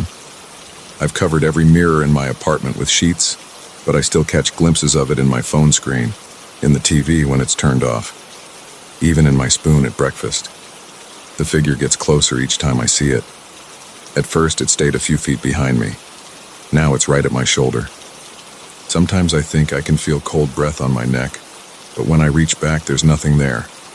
I went back to the alley yesterday to look for the suitcase. It was gone. I asked every business on the block if someone had picked it up. Nobody had seen it. I called in sick to work today. I can't handle serving drinks with that thing following me around in the bar's mirrors. My boss wasn't happy, but I don't care. I have bigger problems. Like the fact that I'm writing this on my laptop and I can see the figure in my dark screen right now. It's reaching for me. Its hand is inches from my shoulder. When I turn around, my bedroom is empty. But I know it's there, waiting. My phone is ringing. The screen is reflective enough that I can see it standing over me as I type this. Its face. I can finally see its face. God. No. I have to go. It's not just behind me anymore. Every reflective surface in my apartment, they're all filling up with these dark figures, dozens of them, hundreds, pressed against the glass like they're trying to get through. I need to run. I don't know where. Somewhere without reflections, somewhere dark. They're getting closer. If you find this, don't look in that mirror. Don't look in any mirrors. They're waiting on the other side. Watching. Ready. I can hear glass cracking.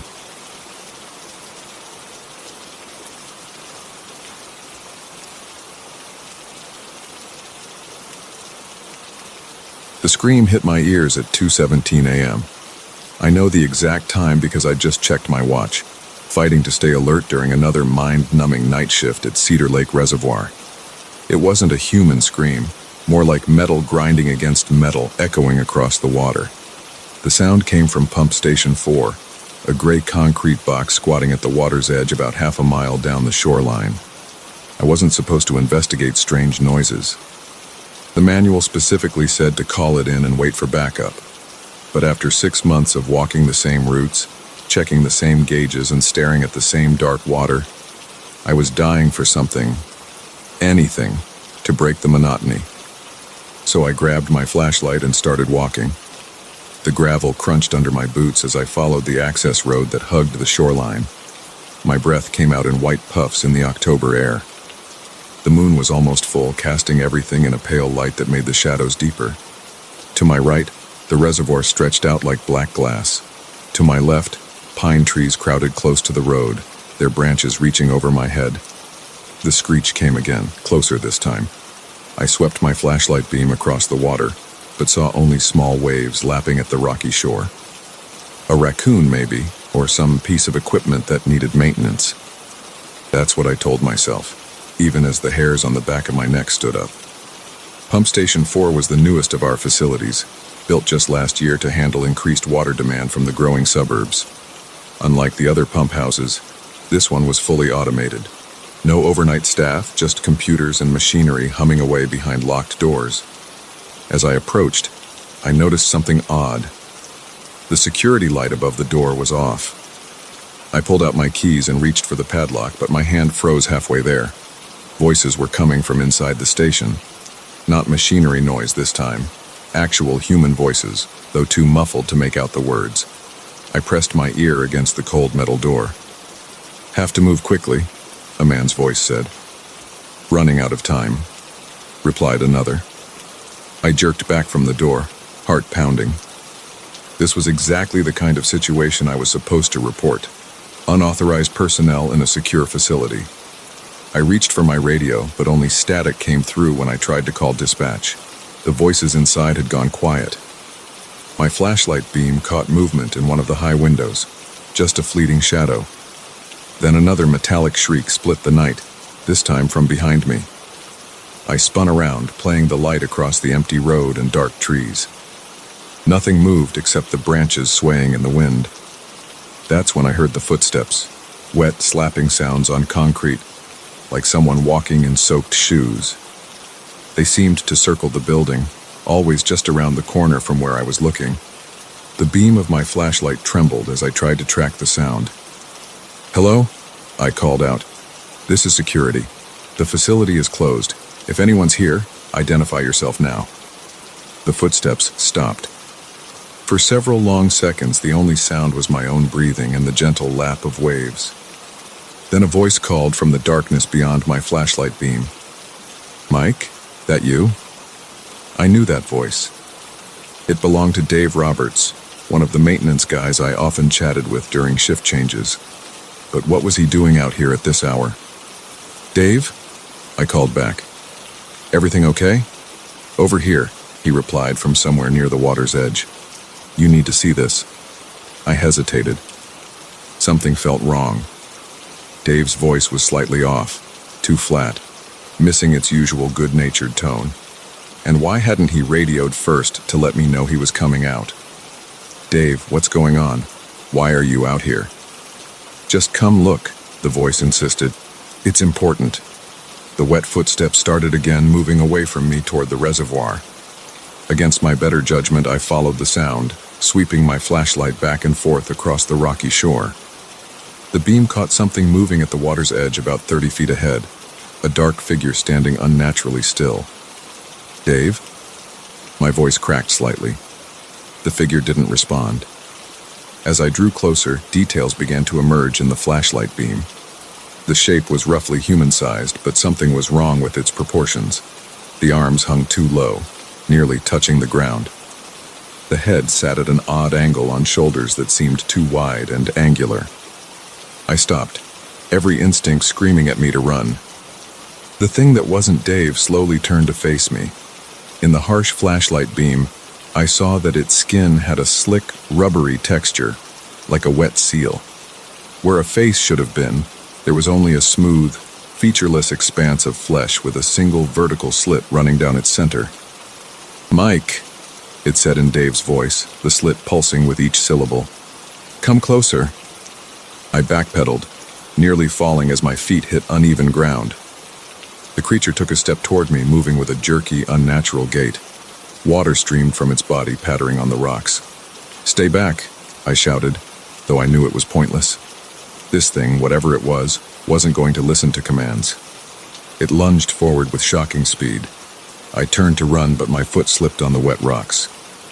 As I fell, I caught a glimpse of more dark shapes emerging from the water behind the first creature. 3, 4, maybe more, all with the same smooth, featureless faces and elongated limbs. I scrambled to my feet and ran. Behind me, I heard the wet slapping of multiple sets of feet pursuing me across the rocks. Dave's voice called out again, but this time it was joined by other familiar voices. My wife, my brother, my best friend from college, all slightly wrong, all calling me to come back, to look at something important they'd found. I sprinted for the access road, my lungs burning. The voices grew more insistent, more numerous, until it seemed like a crowd of people I knew was calling out to me. But under those familiar voices was a weird, high-pitched keening sound that made my teeth ache. I reached the gravel road and ran faster than I've ever run in my life, not daring to look back. The sounds of pursuit gradually faded, but I didn't slow down until I reached the main security building. I slammed the door behind me and hit the emergency lockdown button, setting off the alarm system. When the police arrived 20 minutes later, they found Pump Station 4 empty and locked, exactly as it should have been. The security cameras showed nothing unusual. The maintenance logs confirmed that Dave Roberts hadn't been anywhere near the reservoir that night. He was homesick with the flu. I quit my job the next day. Some people thought I'd had some kind of breakdown from working too many night shifts alone. Maybe they're right. But I know what I saw, what I heard. Sometimes, late at night, I still hear those voices calling out to me, using the sounds of people I love to try to lure me into the darkness. The thing that bothers me most isn't the creatures themselves, though. God knows they haunt my nightmares. It's the question of how they knew those voices, knew exactly who to imitate to try to draw me in. How long had they been watching me during those lonely nights at the reservoir? What else do they know about me, about all of us? I avoid large bodies of water now. When I hear familiar voices calling out in the dark, I run the other way. And sometimes, when I'm lying awake at night, I wonder about the real Dave Roberts, about when exactly he caught that flu, and whether the thing that came back to work afterward was really him at all.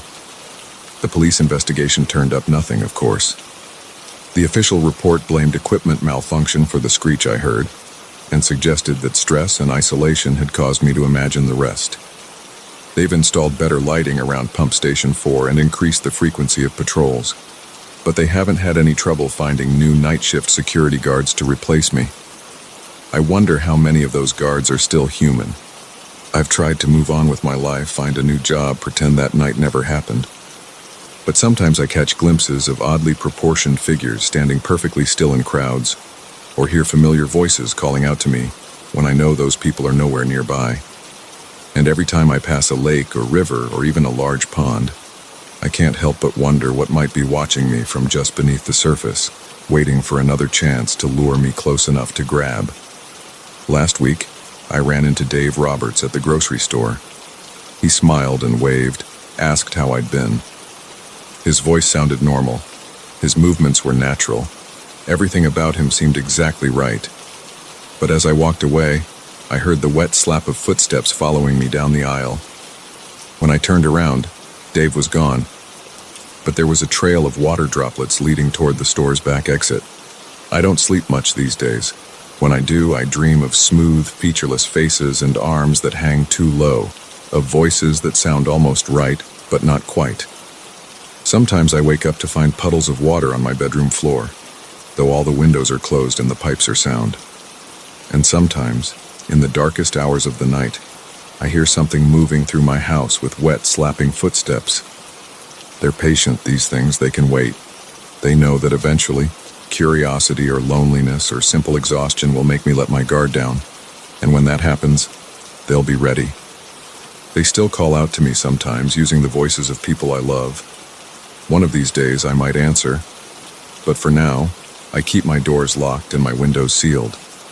I avoid dark places and large bodies of water. I don't answer unexpected phone calls, and I never ever investigate strange noises at night. Most importantly, I don't trust familiar voices calling out to me when I can't see who's doing the calling. Because the things I saw that night at the reservoir are still out there, wearing faces that aren't faces and speaking with stolen voices. They're watching, waiting, learning our ways and our relationships. And sooner or later, they're going to come for all of us. Just remember, if you hear a loved one calling out to you from somewhere you can't quite see, don't answer.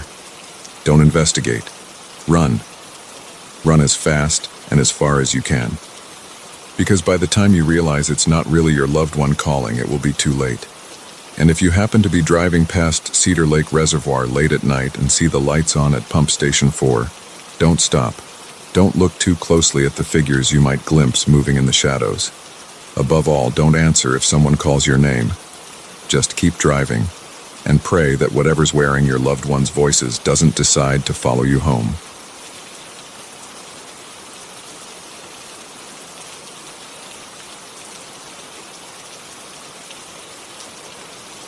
I need to write this down, all of it, everything that's happened over the past 3 days.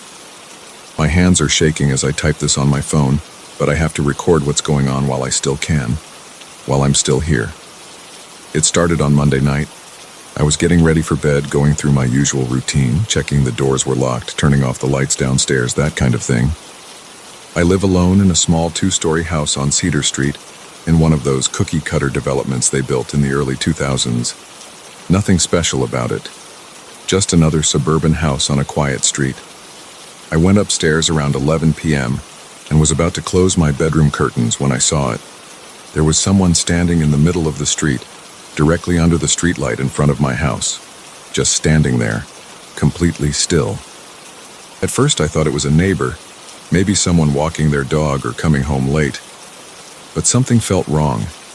The figure wasn't moving at all, not swaying, not shifting weight from foot to foot like people normally do when standing.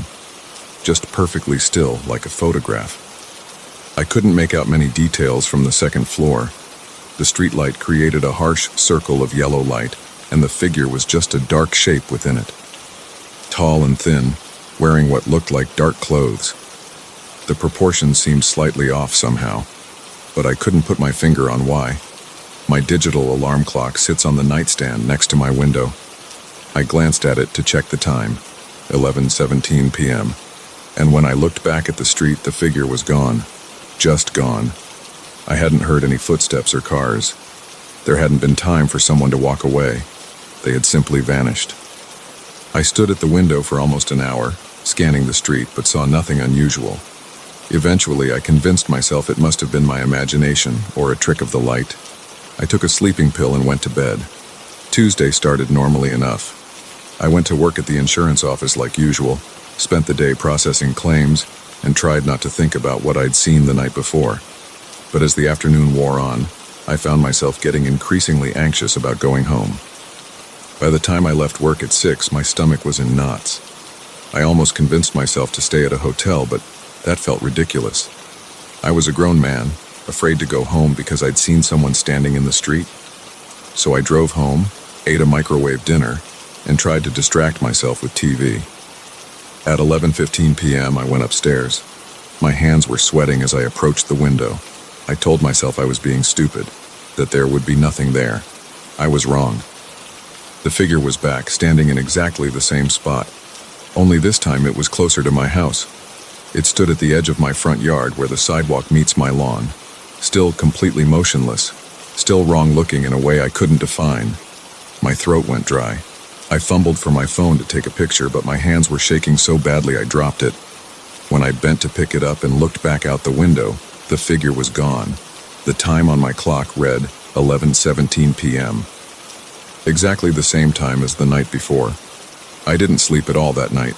I sat in my bed with all the lights on, jumping at every little sound. The heating system clicking on made me nearly jump out of my skin. A car driving past sent my heart racing. I kept expecting to see that figure at my window, but it didn't appear again. Wednesday at work, I could barely function. I made stupid mistakes on simple claims. My coworkers asked if I was feeling okay. Apparently, I looked terrible. I didn't know how to explain what was happening. How do you tell people you're being stalked by some kind of impossible figure that appears and disappears? I left work early and went to the police station. The officer at the desk listened patiently as I tried to explain about the figure, but I could tell he wasn't taking me seriously. Why would he? I had no evidence, no photos, and my story sounded insane even to me. He said they'd send a patrol car by my house that night, but I could tell from his expression that it was just to humor me. I spent the evening pacing my house, checking and rechecking the locks. I closed all the curtains except the one in my bedroom. Part of me wanted to leave them closed too, to not look outside at all. But a bigger part needed to know if it would appear again. At 11:15, I forced myself to approach the window. My legs felt like lead. Sweat ran down my back. I reached for the curtain, hesitated, then pulled it aside.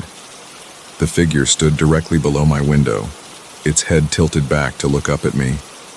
I screamed and stumbled backward, falling onto my bed. My heart slammed against my ribs so hard it hurt.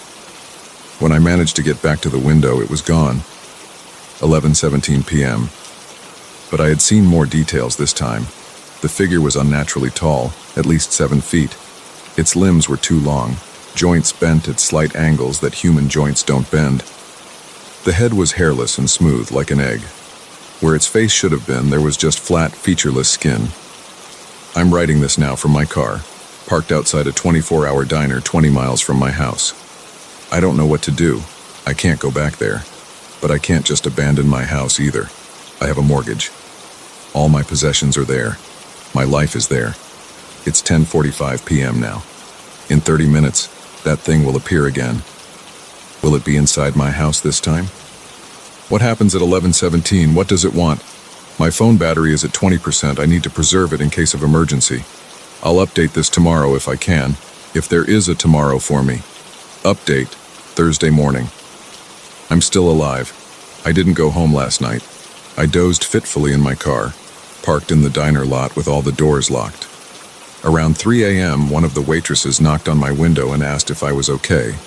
I ordered coffee and eggs, trying to act normal while my mind raced. I called in sick to work and spent the morning researching similar incidents online. I found nothing conclusive, just vague urban legends and creepypasta stories. Nothing that matched exactly what I'm experiencing. It's afternoon now. I'm sitting in the public library using their computer since my phone died. I have to decide what to do tonight. I can't keep sleeping in my car. I need to face this thing, whatever it is. I need answers. I'm going home tonight. I've bought new locks, motion sensor lights, and a high-powered flashlight. I'm going to set up my old laptop to record the street. Maybe if I can get evidence, someone will believe me. Maybe I can figure out what this thing is and how to stop it. If you're reading this and you've experienced something similar, please reach out, and if you don't hear from me again after tonight, well, at least someone knows what happened.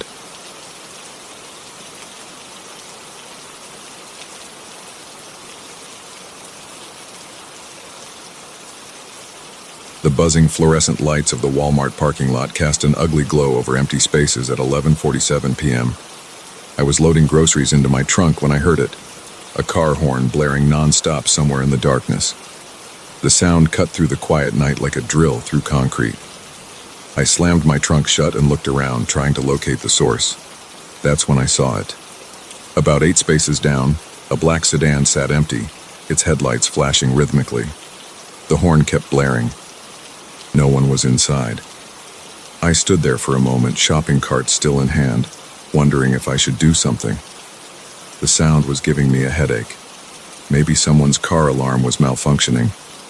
But something felt wrong about the whole thing. The lot was almost empty except for a few scattered cars belonging to late-night shoppers like me. No one else seemed to be paying any attention to the noise. I pushed my cart to the return area, keeping my eyes on the black car. The horn continued its monotonous blast. My hands were sweating as I gripped my key fob. I just wanted to get home, heat up a microwave dinner, and go to bed. This wasn't my problem.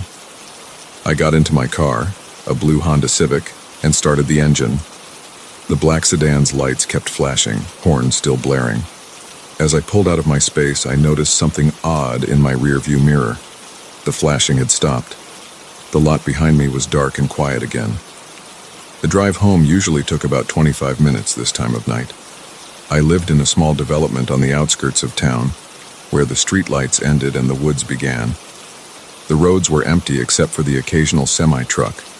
I turned on the radio to fill the silence, some late-night talk show discussing conspiracy theories. 10 minutes into the drive, I checked my mirror again. A pair of headlights appeared in the distance behind me. Nothing unusual about that. Probably just another person heading home after a late-night shopping run. But something made the hair on my neck stand up. The car was getting closer. Much closer. I squinted at my rearview mirror, trying to make out what kind of vehicle it was in the darkness. My stomach dropped when I recognized the shape, a black sedan. "No way," I muttered. "It's not the same car. It can't be." I pressed down harder on the gas pedal, pushing my Honda past the speed limit. The black car matched my speed exactly, maintaining the same distance between us. My hands were shaking on the steering wheel. Sweat dripped down my back. I took a sharp right turn onto Miller Road, a winding back route that would add an extra 10 minutes to my drive but might lose whoever was following me. The black sedan's tires squealed as it made the turn right behind me. Shit, shit, shit. My heart was pounding so hard I could barely breathe. I fumbled for my phone in my jacket pocket, nearly dropping it. Who would I even call? The police? And tell them what? That a car that was honking in a parking lot was now following me. They'd think I was drunk or crazy. I kept driving faster now, taking random turns down residential streets I'd never been on before. The sedan stayed with me through every turn, every acceleration, every attempt to lose it. Its headlights filled my mirrors with blinding light. After 15 minutes of this, I realized I was almost out of gas. The needle hovered just above empty. I couldn't keep driving aimlessly. I needed to make a decision. My house was still 10 minutes away. Maybe I could make it. I turned back onto the main road, my hands slick with sweat on the wheel. The black car was still there, matching my every move. Its headlights seemed to be getting brighter, more intense. Or maybe that was just my imagination playing tricks on me. My neighborhood was just ahead. I turned onto Pine Street, then Oak Drive, then finally my own street, Maple Court. The black sedan followed me the entire way, never falling behind, never getting closer, just maintaining that same exact distance. I pulled into my driveway, killed the engine, and sat there breathing hard. In my rearview mirror, I watched the black car roll to a stop at the curb in front of my house. Its engine idled. My phone was in my hand now, 911 already dialed but not sent. I waited, watching. The sedan's headlights went dark. Its engine cut off. Minutes passed. Nothing happened. No one got out. The car just sat there, a dark shape in the night. My house key dug into my palm as I gripped it. I had to get inside. I couldn't sit in my car all night. Taking a deep breath, I opened my door and stepped out. The night air was cold on my sweaty skin. My legs felt weak as I walked to my trunk to get the groceries. The black sedan remained silent and still. I grabbed all the bags at once, not caring that the plastic was cutting into my fingers. I just needed to get inside. I fumbled with my keys at the front door, dropping them once before managing to get the right key in the lock. The whole time, I could feel the sedan watching me. How can a car watch someone? But that's what it felt like it had eyes. Finally inside, I slammed the door shut and locked it, then locked the deadbolt too. I dropped the grocery bags on the floor and ran to each window, making sure they were all locked. Then I peeked through the living room curtains. The black sedan was gone. My legs gave out and I collapsed onto my couch, shaking. What the hell had just happened? I sat there for a long time, trying to calm down, trying to convince myself there was a logical explanation. Maybe it was just a coincidence. Maybe I was tired and my mind was playing tricks on me. The groceries were still scattered on the floor where I'd dropped them. I should put them away. I should eat something. I should call someone. But I couldn't move. A sound outside made me freeze. An engine idling. I forced myself to look through the curtains again. The street was empty, but I could still hear it, the low rumble of an engine somewhere close by. It was coming from behind the house. My backyard backed up to the woods. There was a small clearing between my property line and where the trees began. That's where the sound was coming from. I crept to my back door and peered through the small window. The black sedan was there, sitting in the clearing, its headlights off but its engine running. As I watched, the headlights suddenly blazed to life, illuminating my entire backyard. The horn started blaring again, that same continuous blast from the parking lot. I stumbled backward, covering my ears. The sound seemed to fill my entire house, vibrating through the walls. I ran upstairs to my bedroom and grabbed the gun from my nightstand, a Glock 19 I'd bought for home protection but never thought I'd need to use. My hands were shaking so badly I could barely check if it was loaded. The horn kept blaring. I could see the headlights casting strange shadows on my bedroom wall through the curtains. Shadows that seemed to move and twist in impossible ways. I called 911. The dispatcher's voice was calm as I tried to explain what was happening. Yes, there was a car in my backyard. No, I didn't know who it belonged to. Yes, it had followed me home. No, I couldn't see the driver. Sir, units are on their way. Please stay inside and away from the windows. Are you alone in the house? Yes, I said. Then I remembered my security cameras. I'd installed them last year after a string of break-ins in the neighborhood. Wait, I have cameras, I can check the footage. I kept the dispatcher on the line as I pulled up the security app on my phone. The backyard camera showed the black sedan clearly, still blasting its horn, headlights blazing. But something was wrong with the image. Every few seconds, it seemed to glitch, like digital static running through the frame. I switched to the front yard camera, checking the footage from when I'd arrived home. I watched myself pull into the driveway, followed by the black sedan. I watched myself get out, get the groceries, go inside. Then I watched as the sedan disappeared. One frame it was there, the next it was gone. No movement, no driving away. Just there, then not there. Sir? The dispatcher's voice brought me back. Officers should be arriving any moment. Can you still hear the vehicle? I listened. The horn had stopped. The house was silent. I looked at my phone screen again. The backyard camera showed an empty clearing. No car, no headlights, nothing but darkness and trees. It's gone, I said.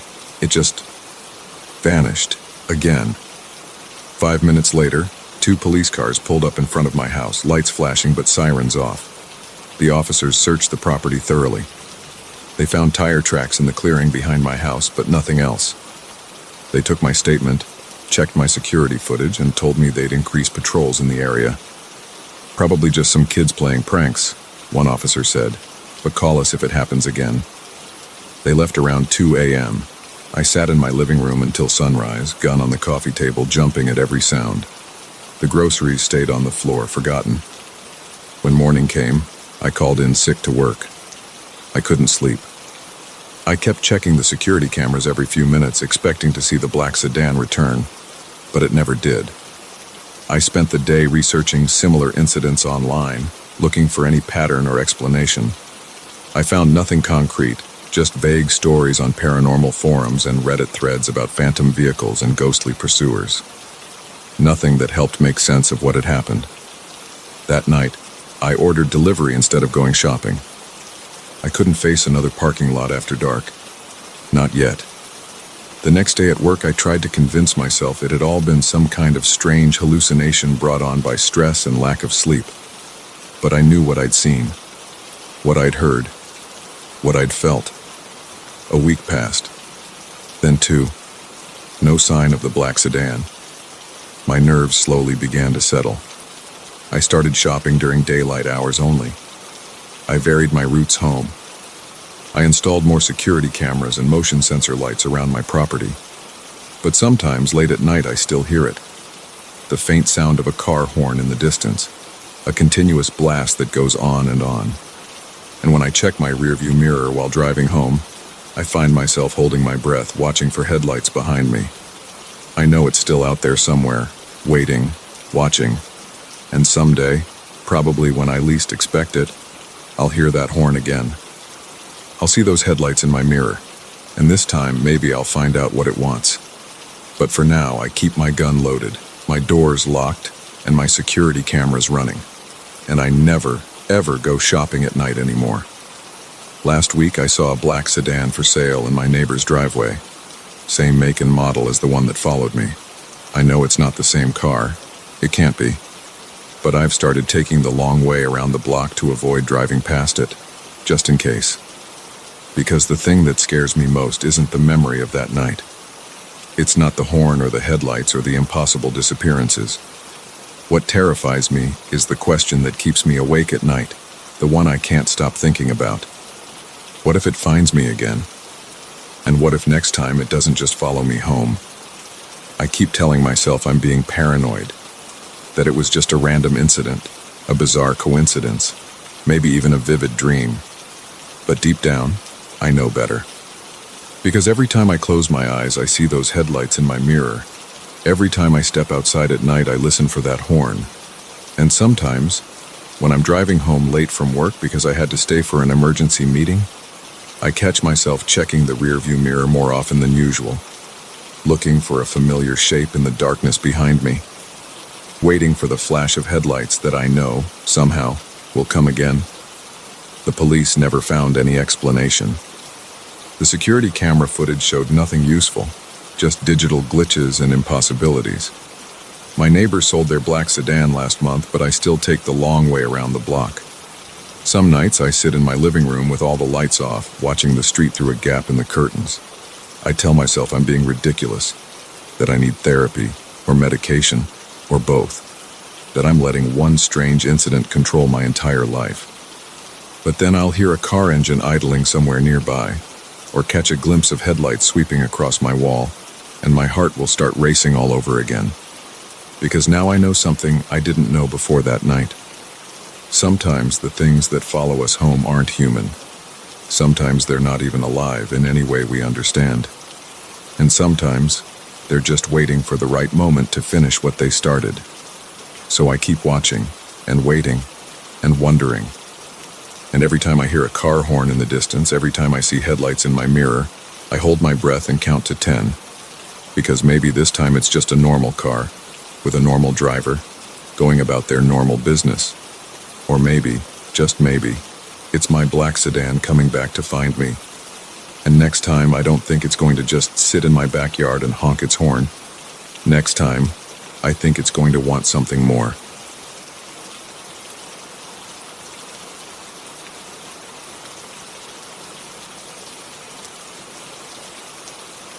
I never should have opened that door in the ceiling. The realtor didn't even mention there was attic access in this old apartment, but I saw the outline of the trapdoor while replacing the hallway light fixture, and curiosity got the better of me. Now I'm sitting here with my back against the wall, staring at an album full of impossible photographs, and my hands won't stop shaking. It started 3 hours ago. I was up on the stepladder, unscrewing the old brass light fixture when my head bumped against something. Looking up, I saw the square outline in the textured ceiling. A quick push revealed a hinged door that creaked open, releasing a small metal ladder. The musty smell hit me first. That distinct mix of old paper and trapped air that comes from spaces sealed for years. I grabbed my phone for light and climbed up, my head poking through into darkness. The beam from my phone revealed rafters, dust, and stacks of cardboard boxes pushed against the sloped walls. The floor seemed solid enough, though it creaked under my weight. I pulled myself up fully into the space, having to crouch due to the low ceiling. Dust particles danced in my phone's light. The air felt thick and stale in my throat. The boxes closest to me were unmarked, filled with what looked like old Christmas decorations and mothballed clothing. Nothing particularly interesting. But against the far wall, partially hidden behind a broken chair, sat something different. A leather-bound album with brass corners, the kind people use to store family photos in. I had to crawl over to reach it. The leather was cracked with age but still intact, no writing on the cover or spine. When I picked it up, it had that substantial weight of a fully filled photo album. The first page contained a single black and white photograph, probably from the 1950s based on the clothing and hairstyles. It showed a woman in her 30s, standing in what looked like a living room, wearing a floral dress. She was staring directly into the camera with an unsettling intensity. Something about her expression made me pause. It wasn't a typical posed smile. Her eyes seemed to be looking right at me, not just at the camera. I turned the page. Another photo, this time of an elderly man in a suit, probably from the 1960s based on the style. Same thing, staring straight ahead with an unnatural focus. The next photo showed a teenage girl from what looked like the 1970s, then a middle-aged man from the 1980s based on his clothes. Page after page, different people from different decades, but always that same direct stare. The photos became more recent as I progressed through the album. The film quality improved, colors appeared, then the sharp clarity of digital photos. But that intense stare remained constant. These weren't casual snapshots or posed portraits. Each subject's eyes seemed to pierce through the photograph, like they were actually looking at me right now. I noticed something else too. The backgrounds became increasingly familiar. The most recent photos were clearly taken in this building. I recognized the distinctive crown molding and window frames. A woman from what looked like the early 2000s stood in what had to be my kitchen, though with different cabinets. A man from maybe 2010 in what was now my living room, before the walls were repainted. My hands started to sweat as I neared the end of the album. The final pages held photos from the last few years. The locations were unmistakable now. The hallway outside my door, the stairwell I use every day, the lobby downstairs. Always different people, always staring directly at the viewer with that same unsettling intensity. Then I reached the last photo, and my blood turned to ice. It showed a man in jeans and a gray t-shirt taken from behind as he stood on a stepladder, reaching up to unscrew a light fixture. The photo was clearly taken today. Those were my clothes. That was me. I slammed the album shut and spun around, heart pounding. The attic was empty, just boxes and dust and shadows. But I could feel it now, the weight of dozens of eyes watching me through the photographs. My hands trembled as I reopened the album to that last picture. The timestamp in the corner showed it was taken just 17 minutes ago. I shoved the album away and scrambled toward the trap door. As I moved, I heard the soft click of a camera shutter somewhere in the darkness behind me. I nearly fell in my rush to get down the ladder, pulling it up and slamming the ceiling door shut as soon as I was through. Now I'm sitting on my hallway floor, the album next to me. I've tried calling my brother 3 times, but it keeps going to voicemail. The police would think I'm crazy. Maybe I am crazy, but I know what I saw. The shutter sound is coming from inside the walls now. Click, click, click. Moving closer. I should run, get out of the apartment, but my legs won't work. All I can do is sit here and listen to it draw nearer. Click, click. There's something else too. A new weight in my pocket that wasn't there before. I reach in with trembling fingers and pull out a Polaroid photograph. The image is still developing, but I can already make out my current position. Sitting on the floor, back against the wall, right hand reaching into my pocket. The timestamp shows 3 minutes from now. I hear footsteps in the attic above me now. Slow, deliberate steps moving toward the trap door. Dust filters down through the cracks. The door handle is starting to turn. Click. I should run. I need to run. But I can't stop staring at the photo in my hand as it continues to develop. In it, I'm still sitting against the wall, but I'm looking up toward the ceiling. My face shows an expression of pure terror. And behind me, barely visible in the shadows, stands a figure holding a camera. The ceiling door is opening now. I can hear the hinges creaking. Something is descending. I don't want to look up. I don't want to see what's coming down that ladder. But I know I will. The photo shows I will. More dust falls as the ladder extends downward. A soft thud as it touches the floor. The shutter sounds are closer now. Click, click, click. Heavy footsteps on the metal rungs. 1 step, 2 steps, 3. I force my eyes to stay fixed on the Polaroid in my shaking hands. In the photo, my future self is still looking up, face frozen in horror. The figure behind me is clearer now as the image continues to develop. It's holding an old camera up to where its face should be. But where its face should be, there's only darkness and the glint of dozens of eyes all staring directly at the viewer. The ladder creaks again. 4th step. 5th step. I can feel hot breath on the back of my neck now. The shutter sound is right behind me. Click.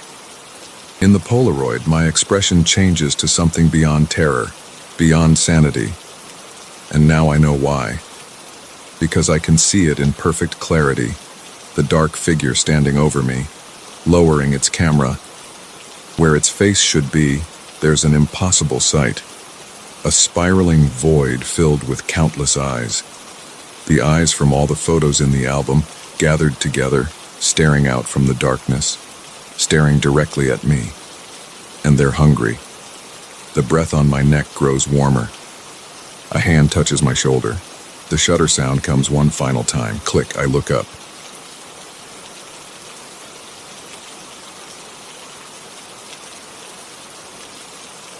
I've been driving for rideshare apps for 6 years. You learn to read people quickly in this job. The quiet ones, the drunk ones, the chatty ones, they all have their tells. But nothing in those 6 years prepared me for what happened last Thursday night. I still wake up in cold sweats thinking about it, about him, about what he knew, about what I saw, or didn't see, in my rearview mirror. The request came in at 11:42 p.m., a pickup from the Marriott downtown, heading to the airport. Standard fare for that time of night. I pulled up to the hotel entrance where a man in a charcoal gray suit stood waiting with a small carry-on bag. He was tall, maybe 6'2", with close-cropped gray hair and wire-rimmed glasses. Nothing remarkable about him, just another business traveler heading home. He opened the back door and slid in smoothly. The leather seats creaked under his weight. "Evening," I said, glancing in the rearview mirror to make eye contact like I always do. "Airport, right?" "Yes, Terminal B," he replied. His voice was deep but soft, like someone used to speaking in boardrooms. I noticed his perfect posture, hands folded neatly in his lap. I pulled away from the curb and merged into the light late-night traffic. The dashboard clock read 11:44 p.m. "Long day of meetings?" I asked, making the usual small talk. "Actually, Tom, I'm here because of you." My hands tightened on the steering wheel. I hadn't told him my name. I hadn't even started the ride in the app yet. "How do you know my name?" He smiled. I caught it in the mirror. "I know quite a bit about you, Tom Sullivan. Born August 12, 1985 at Mercy Hospital. Your mother Janet worked as a librarian, father unknown. You grew up in that little blue house on Maple Street, the one with the crooked mailbox your mom never got around to fixing." My mouth went dry. The traffic light ahead turned red, and I brought the car to a stop. My heart hammered against my ribs. "Who are you?" "You moved out at 18, he continued as if I hadn't spoken. "Tried community college for a semester before dropping out. Worked construction until the accident in 2017 that messed up your back. Started driving rideshare after that. You live alone in apartment 4B at the Parkview Apartments. You feed that stray orange cat that hangs around the building. You named him Max." Sweat beaded on my forehead. The light turned green. I pressed the gas harder than necessary and the engine revved. "Look, I don't know who you are or how you know these things, but your mother died 3 years ago," he cut in. "Pancreatic cancer. You visit her grave every Sunday with yellow daisies. Those were her favorite." My hands shook on the wheel. "Stop it. You blame yourself for not noticing the symptoms sooner, for not making her go to the doctor when she first started losing weight." I said stop. I jerked the wheel slightly, swerving into the next lane before correcting. A car behind us honked. "You still have her library card in your wallet. You can't bring yourself to throw it away." I grabbed my phone from the mount, ready to end the ride and kick him out. But when I looked at the screen, the app wasn't even open. I hadn't started the trip. "What do you want from me?" My voice cracked. Just to talk, Tom. There are some things you need to know about your father. Ice filled my veins. I don't have a father. Everyone has a father, Tom. Yours just happened to be something different. I glanced in the rearview mirror again, trying to get a better look at his face. That's when I noticed it. The mirror showed my empty back seat. The leather cushions were unmarked, uncompressed. But I could hear him breathing behind me, could feel the weight of his presence. I whipped my head around. He was there, sitting calmly, hands still folded in his lap. I faced forward again. Empty mirror. My foot slammed the brake. We screeched to a halt in the middle of the street. More honking behind us. What are you? Your father wasn't human, Tom. Which means you're not entirely human either. Get out. I fought to keep my voice steady. Get out of my car right now. You've felt it your whole life, haven't you? That something was different about you?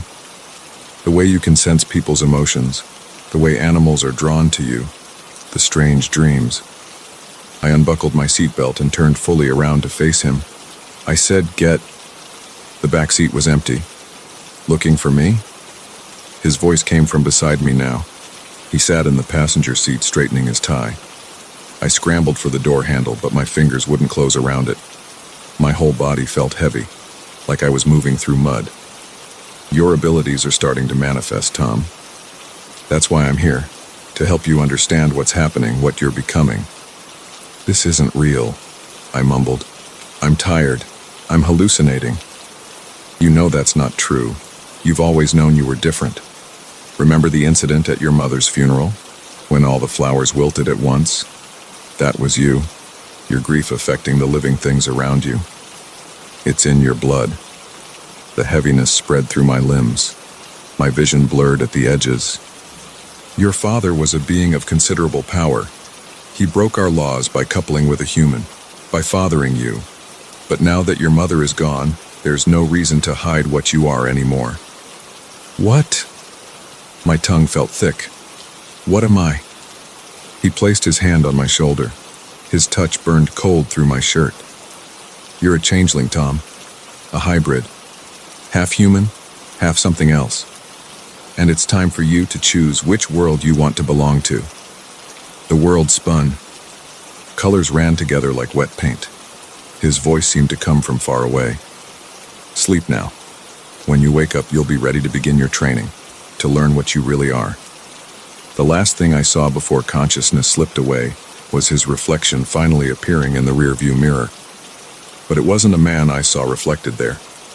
It was something else. Something with too many angles, too many edges. Something my mind couldn't, or wouldn't, process. Then darkness took me. I woke up in my car in the Marriott parking lot. The dashboard clock read 5:17 a.m. My phone showed no record of any ride requests from the previous night. My head pounded, and my mouth tasted like copper, but there was a business card tucked into my shirt pocket. Black cardstock with silver text that seemed to shift and change when I tried to read it, and a note on the back in elegant script. The choice is yours, Tom, but you can't ignore your nature forever. We'll be in touch. That was 3 days ago. I haven't driven since then. I called in sick to the rideshare company. Haven't left my apartment. The stray cat, Max, won't come near my building anymore. He hisses when he sees me through the window. Last night, I dreamed of impossible geometries and voices speaking in languages that hurt my ears. I woke to find all my houseplants had died, their leaves turned to ash. The business card sits on my kitchen counter. Sometimes, out of the corner of my eye, I swear I see the text moving, rearranging itself into new messages, new promises, new threats. I don't know what to do, I don't know what I am. But I know one thing for certain. The next time my phone shows a ride request, I'm not accepting it. Some passengers should stay undriven. Some questions should stay unanswered. But I have a feeling they won't let me ignore this forever. And when they come for me again, I don't think they'll bother pretending to be human. My bathroom mirror cracked this morning. I wasn't even near it. Just walked past, caught a glimpse of my reflection. But for a split second, What I saw looking back at me wasn't entirely my face. I'm writing this down because I need someone to know what happened. What's happening? If you're reading this and you're a rideshare driver, pay attention to your mirrors. Pay attention to your passengers. And if someone gets in your car knowing things they shouldn't know, things they couldn't know, don't engage, don't ask questions, just drive. Drive as fast as you can. Drive until the sun comes up, because the night belongs to them now. And apparently, so do I.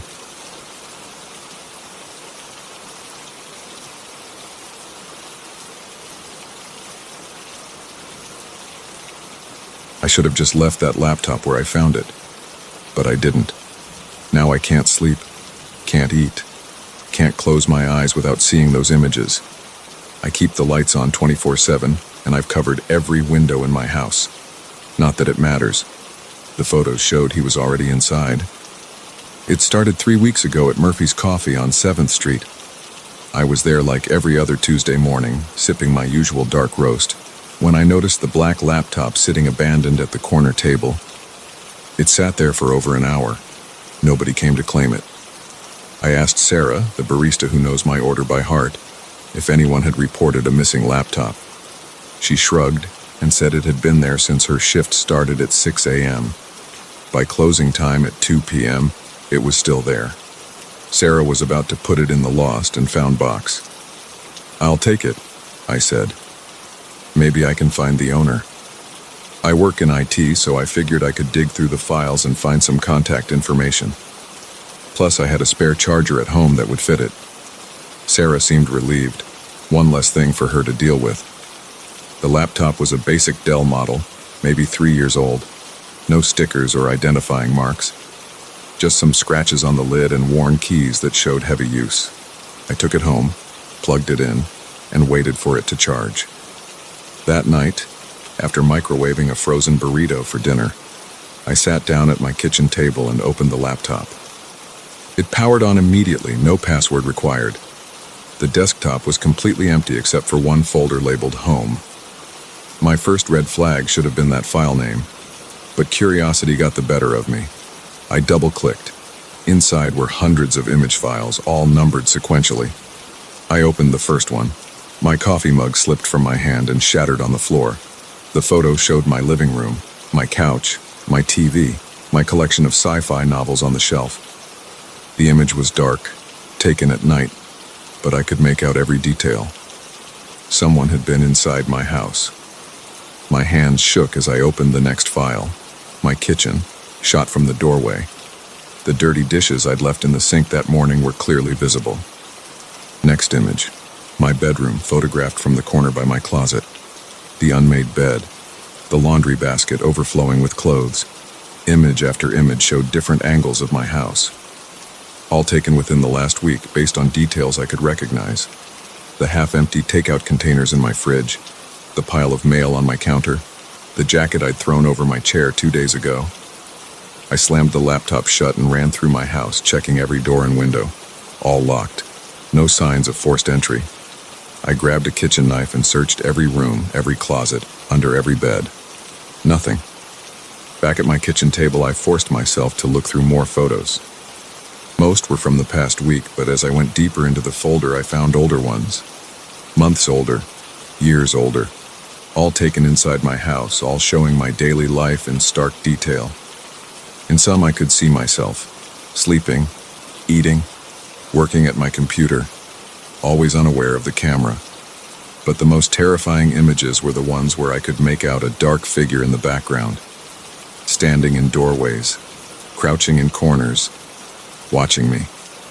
I called the police. 2 officers came within 20 minutes. They took the laptop and wrote up a report. Checked my house again. Found nothing.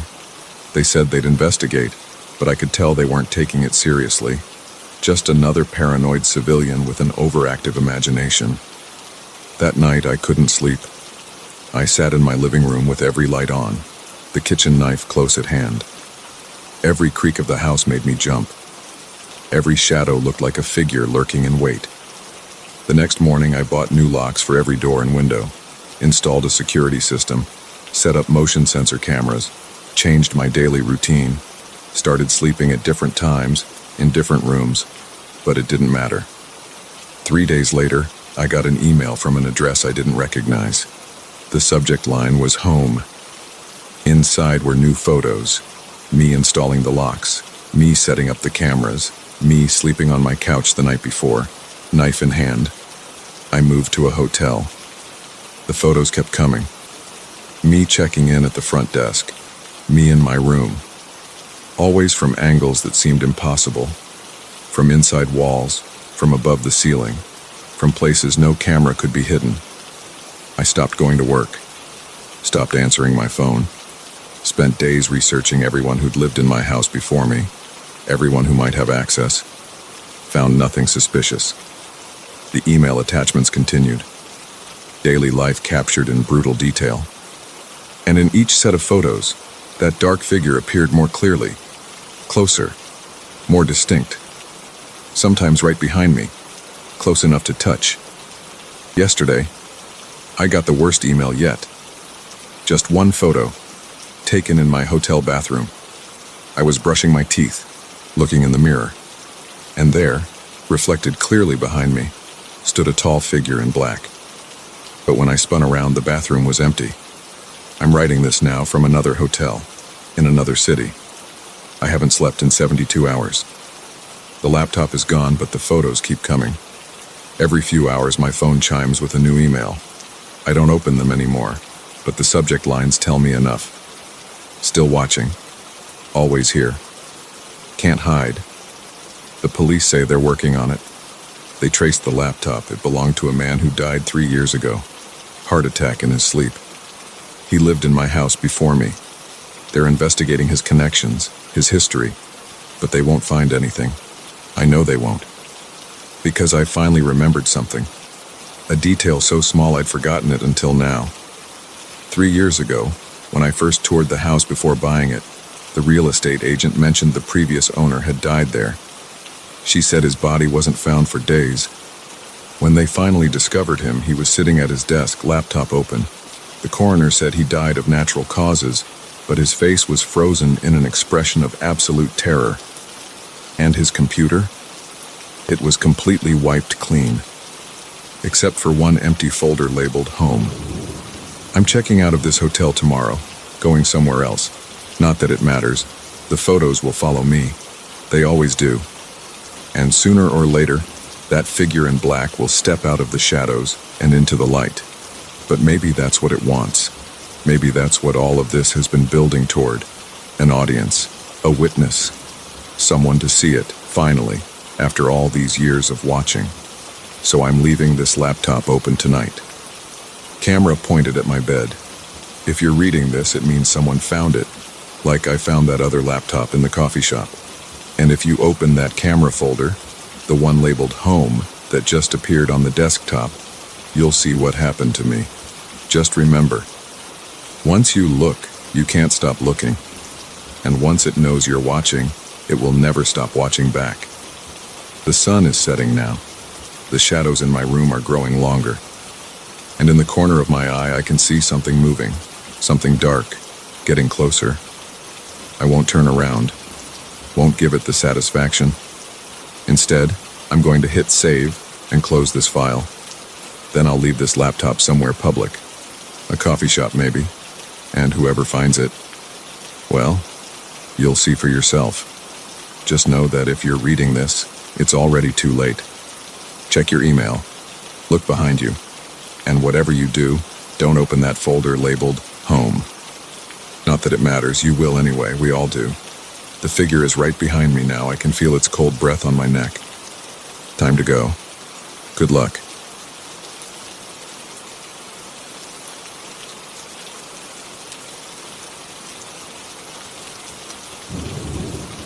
The first spot appeared 3 weeks ago. A dark smudge about the size of a quarter right at eye level on my bathroom mirror. I tried to wipe it off with Windex and a paper towel. It didn't budge.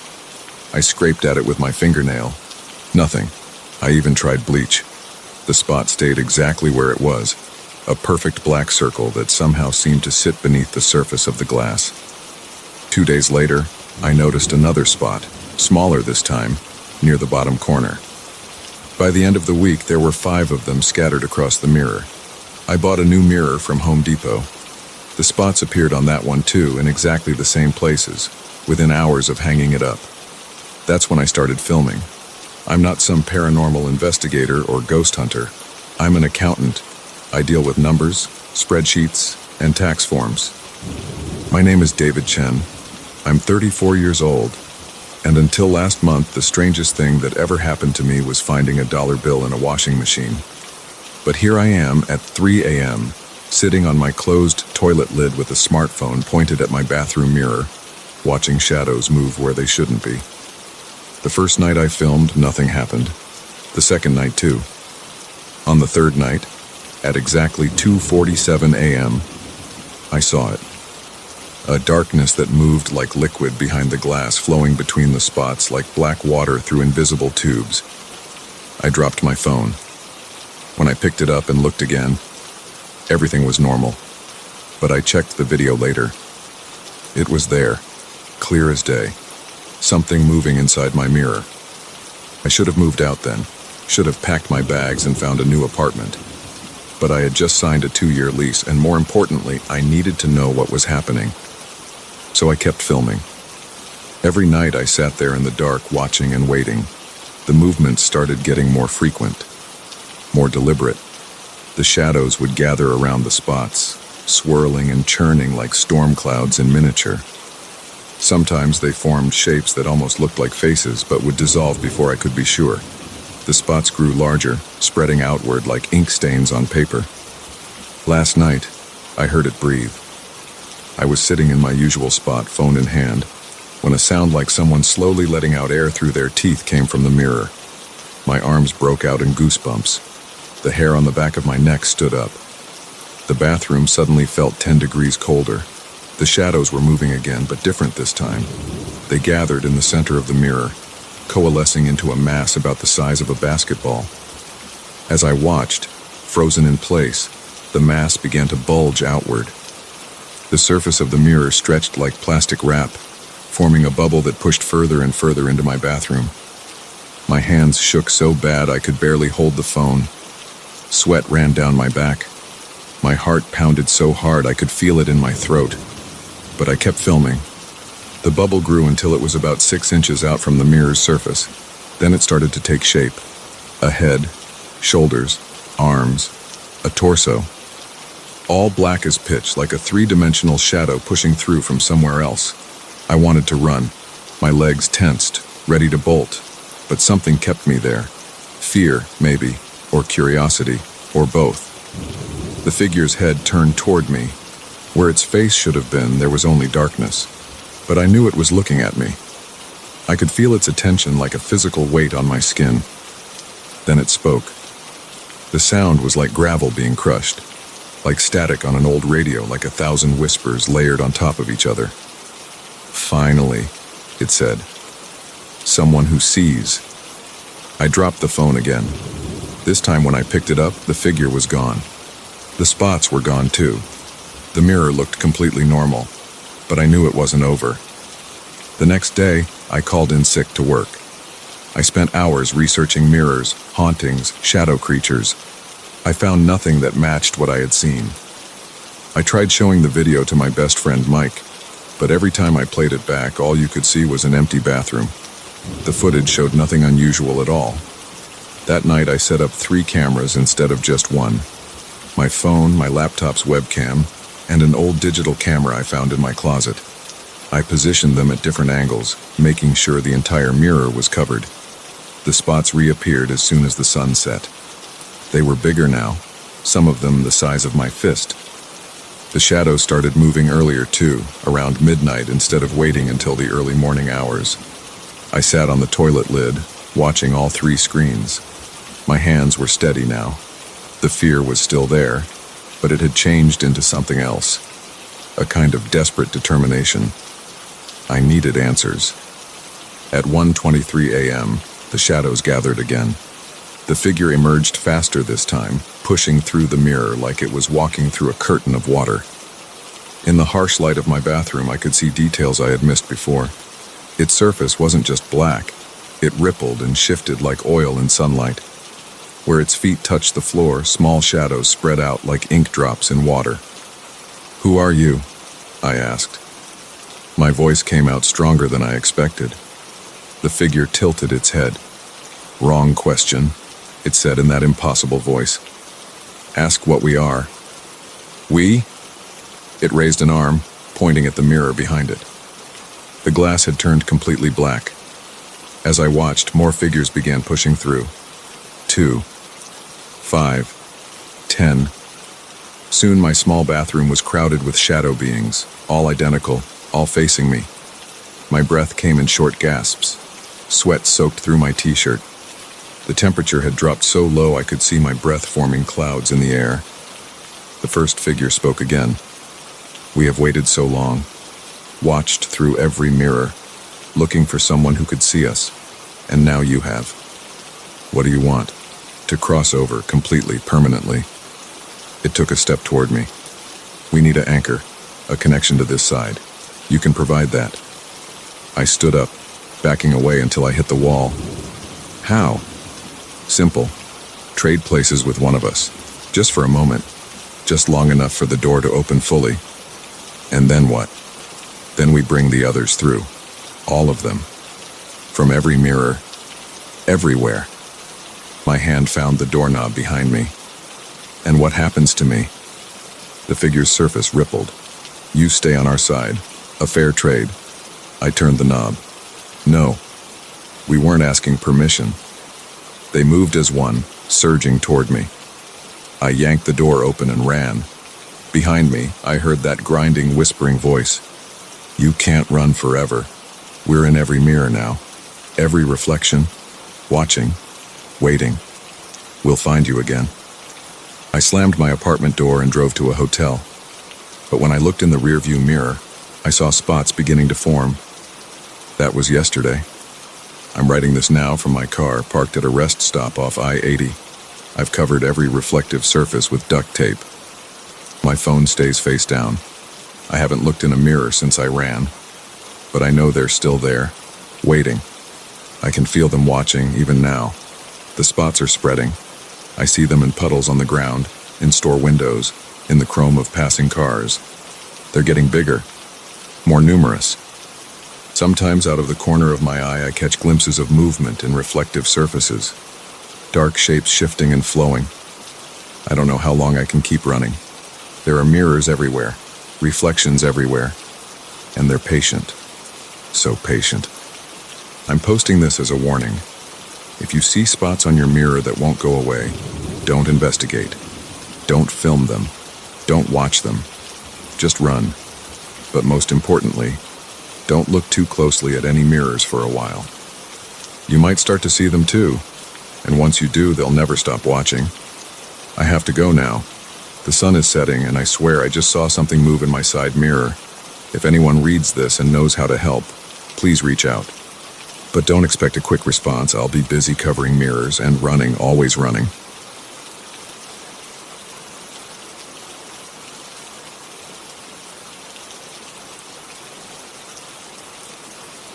The first tap came at 2:17 a.m. on Route 23, about 40 miles outside of Millbrook. I know the exact time because I glanced at the dashboard clock when I heard it, a clear, metallic knock from somewhere above my head.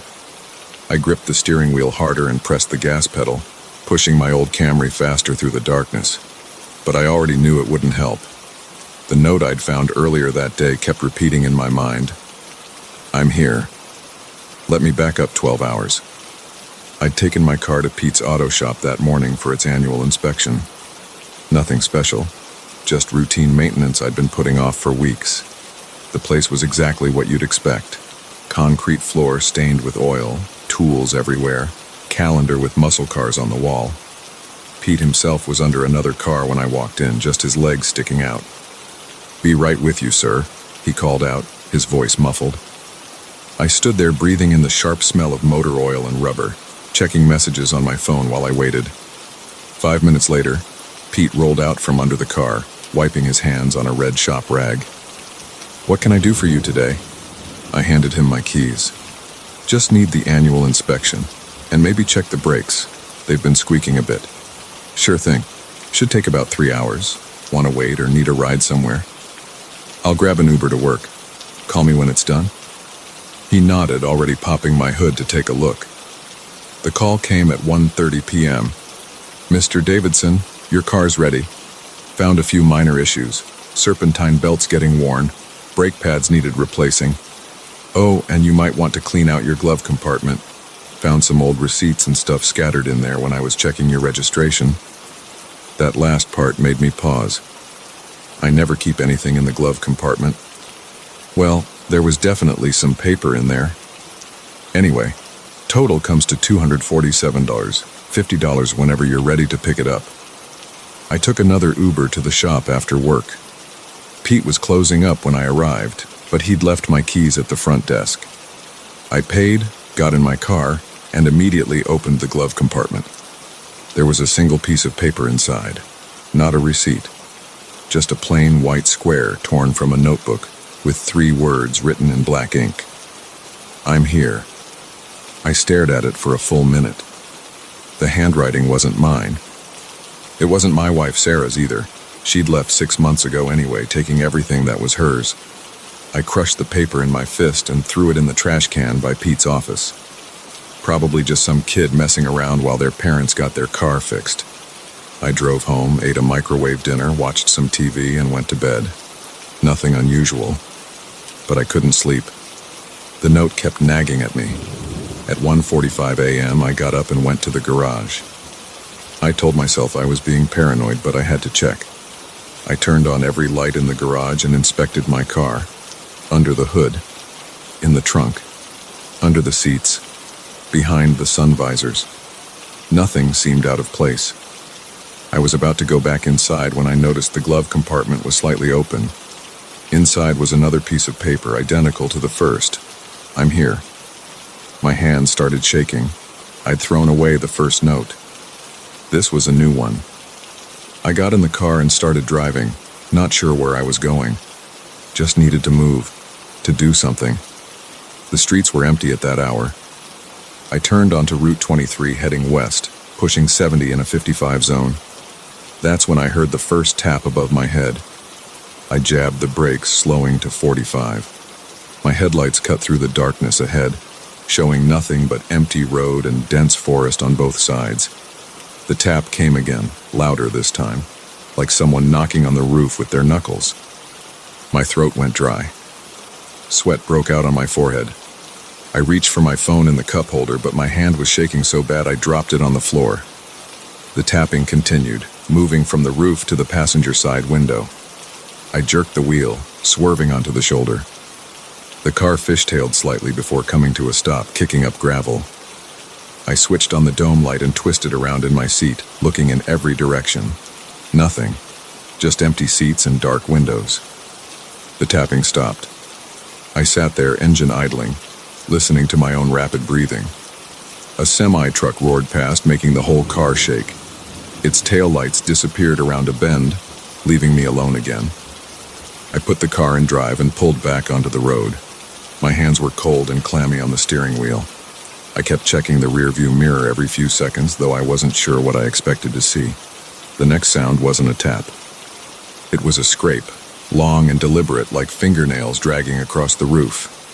I fought the urge to slam on the brakes again. The scraping moved toward the back of the car, then stopped at the rear window. "This isn't real," I said out loud. My voice sounded strange and thin in the quiet car. "This isn't happening." The scraping started again, this time moving forward along the driver's side. I could hear it clearly even over the engine and the wind, a horrible scratching noise right next to my head. I pressed the gas pedal to the floor. The speedometer climbed.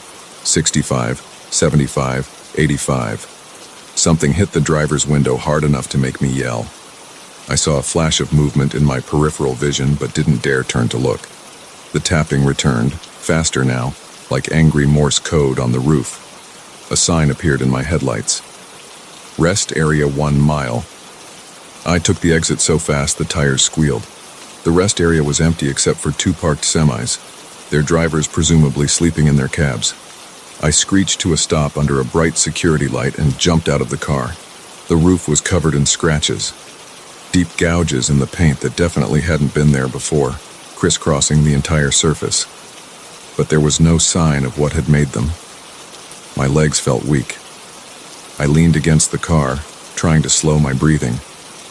That's when I saw it, another piece of paper tucked under the windshield wiper. My hands were trembling so badly I could barely unfold it. "Look behind you." I spun around. Nothing but empty parking spaces and the dark tree line beyond. I turned back to the car and froze. There was someone in the back seat. No, not someone. Something. A shape darker than the surrounding darkness pressed against the rear window. As I watched, paralyzed, it moved. A hand pressed against the glass. Long fingers, too long, spreading out like pale spiders. I ran, sprinted across the parking lot toward the semis, my feet pounding on the asphalt. Behind me, I heard car doors opening and closing. I reached the first truck and started pounding on the door. "Help! Please, somebody help!" The driver's side window rolled down.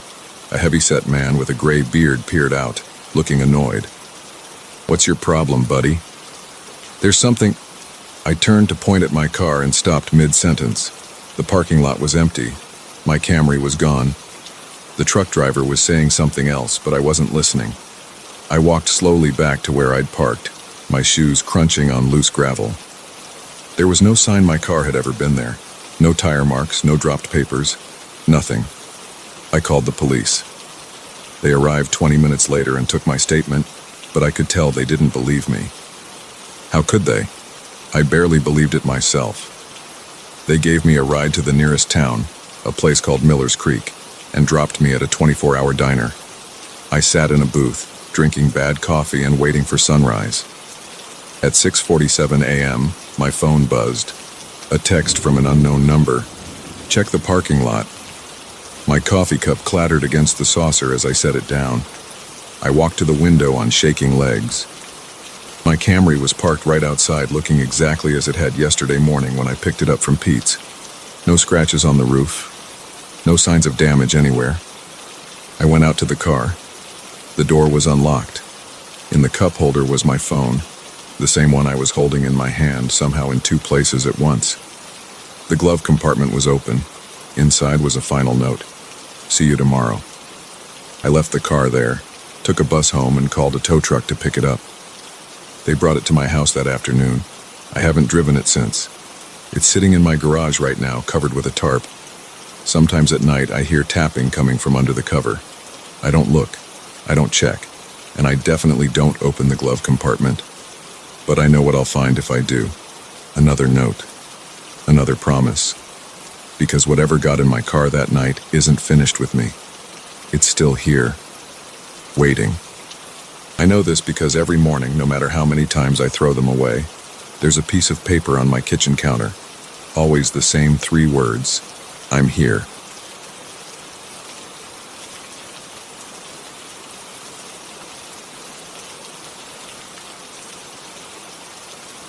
The banging woke me up at 3 a.m. again. That damn iron gate. I lay in bed, listening to its hinges creak in the wind. Except there was no wind tonight, just like there hadn't been any wind the previous 6 nights when it had opened on its own. I bought this house for a steal 2 months ago. The real estate agent didn't mention anything about a gate that wouldn't stay shut. She probably thought it was just loose hardware. That's what I thought too at first. I remember the morning after I moved in. I went out to get the newspaper and found the gate wide open. I checked the latch. It was solid iron, probably original to the house. I closed it, made sure it clicked shut, and went to work. When I came home that evening, it was open again.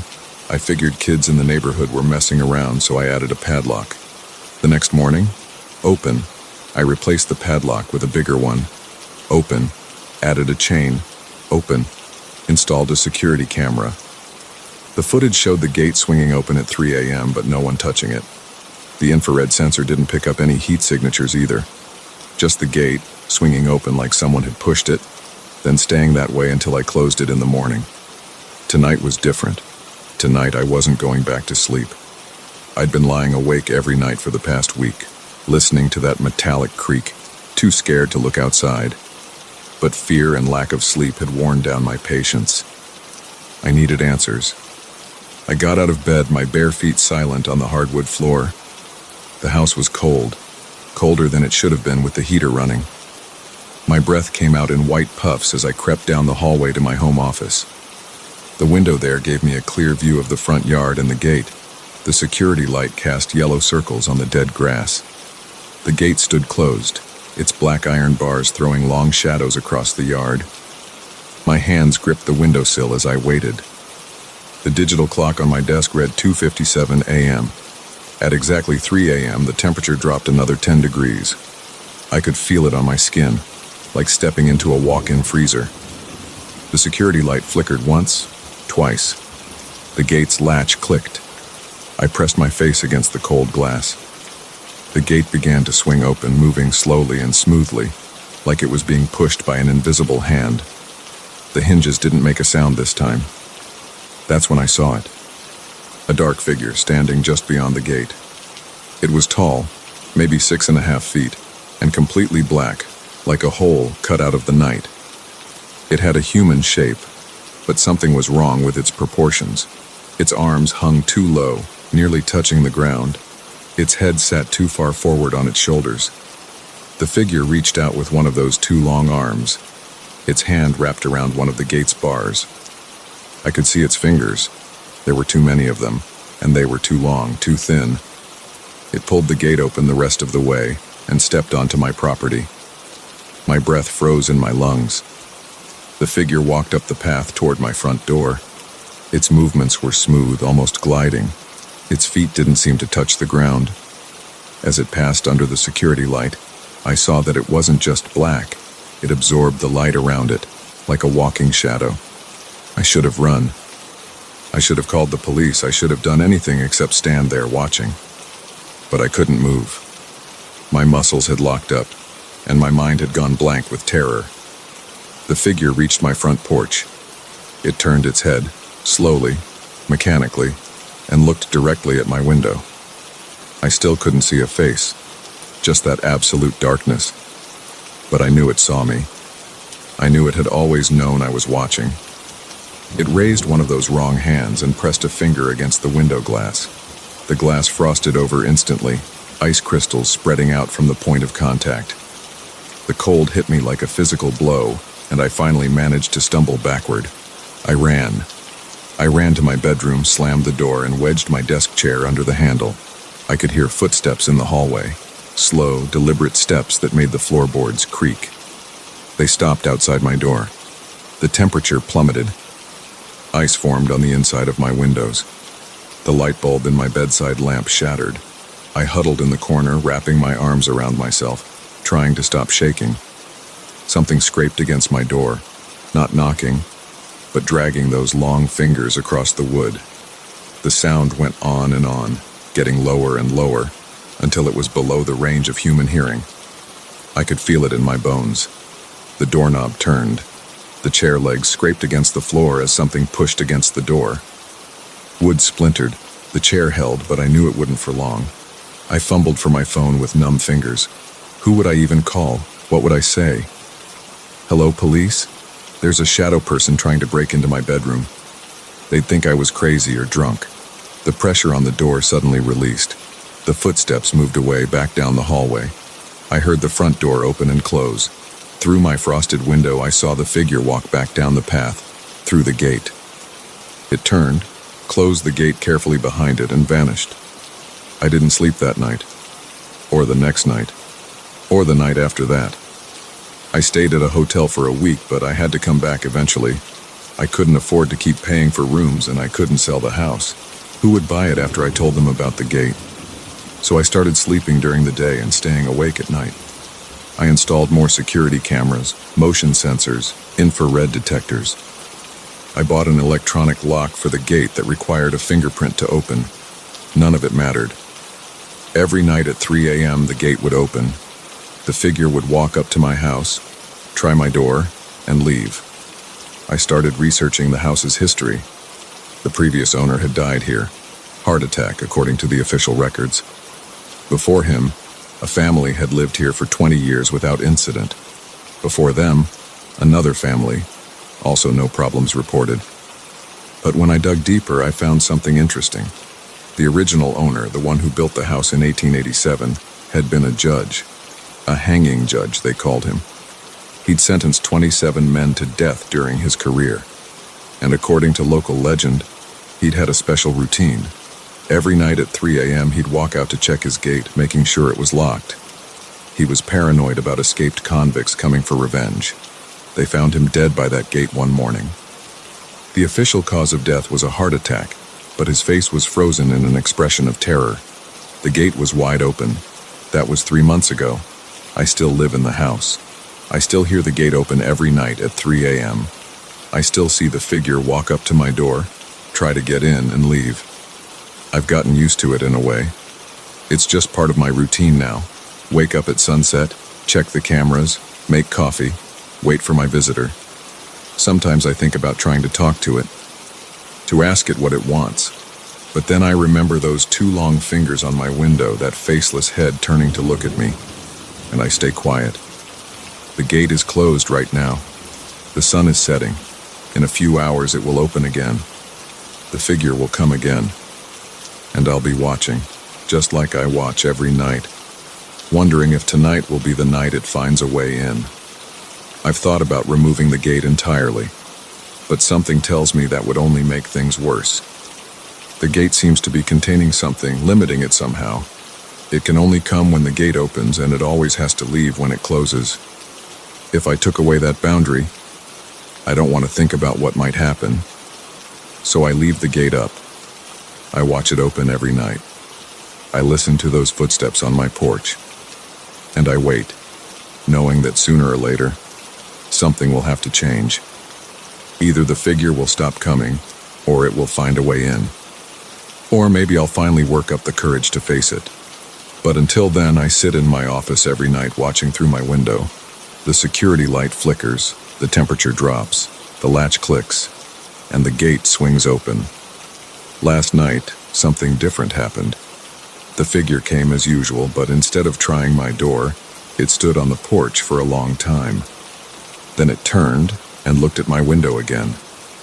This time I didn't look away. We stayed like that for what felt like hours, though my clock only showed minutes passing. Then it raised its hand and waved. A simple, almost friendly gesture, completely at odds with its otherworldly appearance. Before I could process what I was seeing, it turned and left, closing the gate behind it as always. I don't know what that means. I don't know if it's trying to communicate, or if it's just toying with me. But I know I'll be at my window again tonight, watching, waiting, wondering if it will wave again. The sun has almost set now. My coffee is getting cold. The gate stands closed, innocent in the fading light. But I can feel the night coming, and with it, my visitor. Sometimes I catch myself checking the gate during the day, making sure it's still there, still solid. It looks different in sunlight, just an old iron gate, nothing special about it. The kind of gate you'd see in any historic neighborhood. But I know better now. I know what it becomes at night. The real estate agent called me last week. She asked if I was happy with the house, if everything was working out. I told her yes. What else could I say? I've stopped trying to tell people about what happens here. They either don't believe me or they suggest psychiatric help, so I keep it to myself. I maintain my nocturnal schedule. I watch the gate every night, and I wonder how long this can go on. Will I spend the rest of my life this way, a prisoner in my own home? Will I eventually snap and try to confront the figure? Or will it finally get tired of our nightly routine and find a way past my door? The sun has set completely now. The security light has clicked on, casting those familiar yellow circles on my dead lawn. In a few hours, the gate will open. My visitor will come, and I'll be watching, just like always. Maybe tonight will be different. Maybe tonight I'll learn why it comes here. Maybe tonight will be the night everything changes. Or maybe it will be just another night of watching and waiting, adding another entry to my growing log of visits. Another sleepless night in a house that never feels quite like home. The gate stands closed. For now.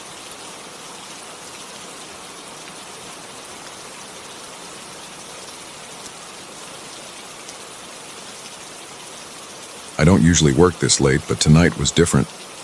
The Anderson account needed my attention, and I couldn't afford any mistakes. The clock on my computer showed 11:47 p.m. when it happened. Everyone else had left hours ago. Even the cleaning crew had finished their rounds and disappeared into the night. Our office occupies the entire 14th floor of the Riverside building, an aging structure from the 1960s that's seen better days. During the day, it's filled with the usual sounds of business: phones ringing, keyboards clicking, people talking. But at night, it becomes something else entirely. I was hunched over my desk, reviewing spreadsheets, when I heard it. A phone ringing. Not the modern digital ring of our office phones, but an old-fashioned bell ring, the kind you'd hear in movies from the 1950s. It was coming from down the hall. My neck tensed up. That section of the office had been abandoned since the company downsized 3 years ago. We used it for storage now. Old furniture, broken equipment, files nobody needed anymore. Nobody had any reason to put a working phone there. The ringing continued. 4 rings. 5. 6. Each ring sent a jolt through my spine. I stood up, my chair squeaking against the floor. The fluorescent lights hummed overhead as I walked toward the sound. My footsteps echoed on the thin carpet. With each step, my heart beat faster. The storage area door was closed. I hadn't opened it in months. The brass handle felt cold against my palm as I turned it. The door creaked. We never oiled these hinges anymore. The ringing got louder. In the darkness, I could make out shapes of stacked chairs and filing cabinets. The phone rang again, and now I could pinpoint its location. It was coming from behind a pile of old desk partitions. I pulled out my phone and switched on its flashlight. The beam cut through the darkness, revealing dust particles floating in the air. The ringing seemed to get more urgent. Moving around the partition, I saw it, an old black rotary phone sitting on a desk pushed against the wall. It was one of those heavy bell telephones from decades ago, its coiled cord gray with dust. My hand shook as I reached for the receiver. The plastic felt grainy under my fingers. I lifted it to my ear. "Hello?" Static crackled on the line. Then a voice spoke, deep, raspy, like someone who'd smoked too many cigarettes for too many years. "I can see you." My entire body went cold. The voice was clear, no static now. "Who is this?" I demanded, but my voice came out weak. "Red tie, blue shirt. You loosened the tie 3 hours ago. There's a coffee stain on your left sleeve." I looked down at my clothes. Everything the voice described was exactly right. Sweat broke out on my forehead. "What do you want?" I tried to sound tough, but the tremor in my voice gave me away. "Look at the window behind you." I spun around. The office's floor-to-ceiling windows showed the city lights spread out below. And there, in the reflection, I saw myself, and nothing else. Just my own pale face staring back. "I don't see anything," I said into the phone. "Not that window. The building across the street. 14th floor. 3rd window from the left." My eyes darted to where the voice directed. The building across the street was an older office tower, similar to ours. Most of its windows were dark, but there, on the 14th floor, 3rd window from the left, I saw a faint light. "Who are you?" I whispered. The voice chuckled. The sound made my skin crawl. I slammed the receiver down. My hands were shaking so badly I almost dropped my phone. I aimed its light at the back of the old telephone, following the cord to the wall. There was no jack. The cord ended in a frayed stub. The phone wasn't connected to anything. I backed away from the desk, stumbling over a chair. My elbow hit a filing cabinet, sending pain shooting up my arm. I needed to get out of there. As I turned to run, the phone rang again. I froze. The ringing filled the room, impossibly loud now. Against every instinct screaming at me to run, I found myself reaching for the receiver again. "Stop this," I said. "You should check your email," the voice said. A notification sound pinged from my phone. New email. With trembling fingers, I opened my inbox. The new message had no subject line, no sender address, just an attachment, a JPEG file. I opened it. The photo showed me, standing exactly where I was, holding the phone to my ear with one hand and my cell phone in the other. The image was taken from across the street through a window. The timestamp on the photo was from 30 seconds ago. "How are you doing this?" My voice cracked. "I've been watching you for weeks now. You stay late every Tuesday and Thursday. You order the same sandwich from the deli on the corner. Turkey on rye, no mayo. You talk to yourself when you think no one's around." My throat closed up. Everything the voice said was true. "What do you want from me?" "Look at your computer screen." I turned toward my desk, visible through the storage room doorway. My computer screen had gone black, even though I knew I'd left spreadsheets open. As I watched, words began appearing, as if someone was typing them. "I know what you did." "I haven't done anything," I said into the phone. "The Anderson account. The numbers you've been changing. The money you've been moving. Did you think nobody would notice?" My stomach dropped. The voice was right. I'd been cooking the books for months, siphoning small amounts into an offshore account. Small enough that I thought no one would catch it. "How did you—" "The question isn't how I know," the voice interrupted. "The question is, who else am I going to tell?" A new email notification pinged. This one contained documents, screenshots of transactions, account numbers, dates, amounts. Everything I'd tried to hide. "What do you want?"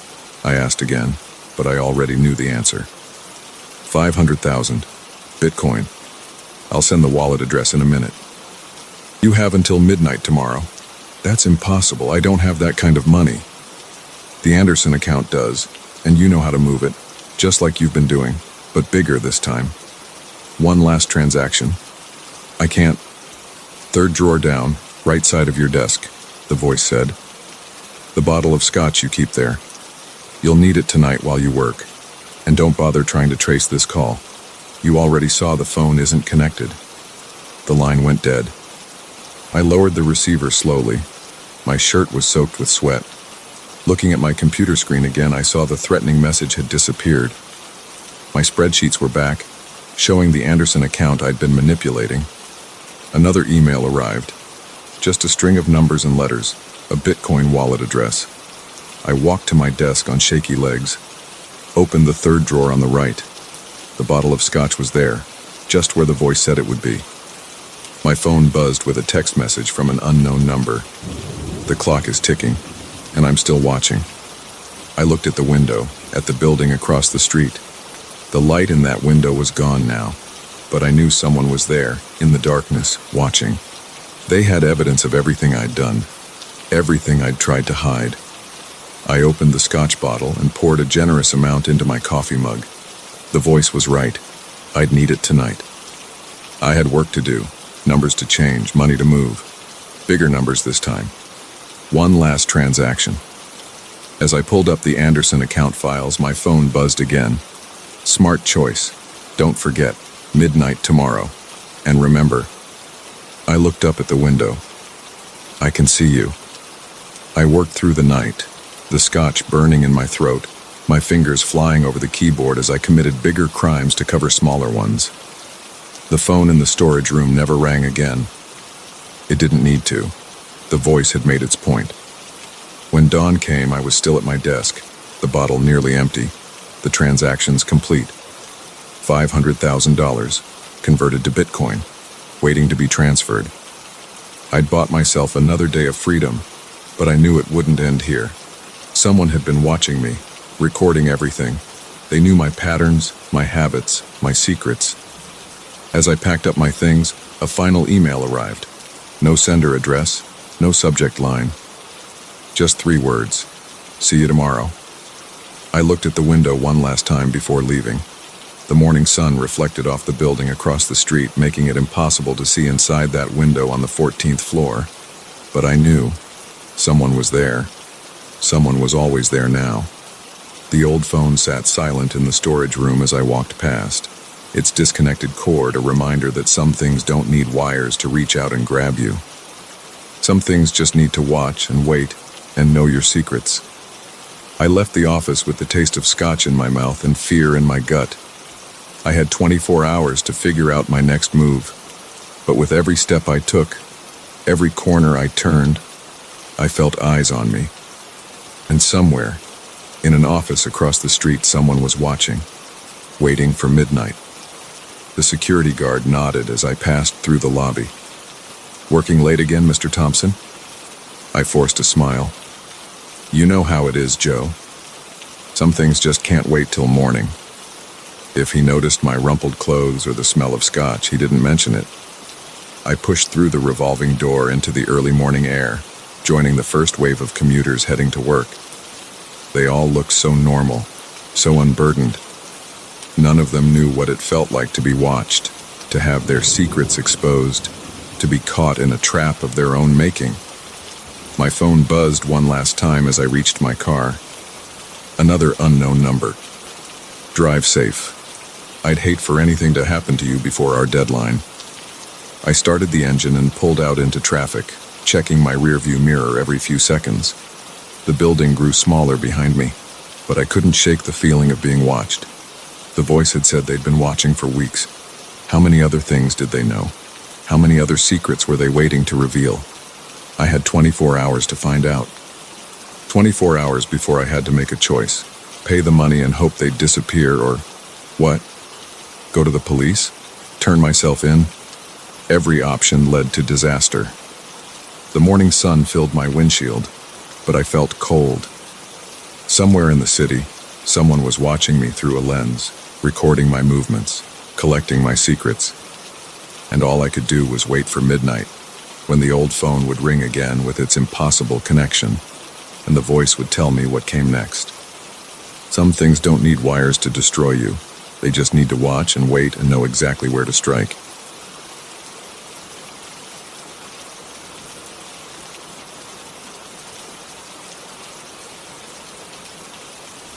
The security system showed all doors locked. The cameras revealed nothing unusual. The police found no signs of forced entry. But I know what I saw that night, and those wet footprints leading to my front door couldn't have appeared by themselves. I've replayed the events in my head 1,000 times trying to make sense of it. This is what happened. I woke up at 3:17 a.m. on Tuesday. My throat felt like sandpaper, and my mouth tasted stale. I hadn't drunk enough water that day. I never do when I'm working from home. The bedroom was quiet except for the soft whir of the ceiling fan and Sarah's steady breathing beside me. I sat up slowly, careful not to wake her. The springs in our old mattress creaked despite my efforts. Sarah stirred but didn't wake. I swung my legs over the side of the bed, my bare feet touching the cold hardwood floor. The house settled around me with small creaks and groans. Normal sounds I'd heard 100 times before. The hallway was dark when I opened the bedroom door. The nightlight we usually kept plugged in near the bathroom had burned out again. I made a mental note to replace it in the morning. My eyes adjusted slowly to the darkness. The outline of the stair railing emerged from the shadows, a pale guide in the gloom. I walked to the top of the stairs, my hand finding the smooth wooden banister. 15 steps down to the first floor. I knew them by heart after living here for 6 years. The first 2 steps creaked. They always did. The third step was silent. The fourth creaked again. Halfway down, I stopped. Something felt wrong. The darkness at the bottom of the stairs looked different, denser somehow. I squinted, trying to make out shapes in the gloom. That's when I saw it. A shadow, darker than the surrounding darkness. It stood motionless on the bottom step, roughly the size and shape of a person. But it was too dark to be a normal shadow. It seemed to absorb what little light there was, creating a void in the shape of a human figure.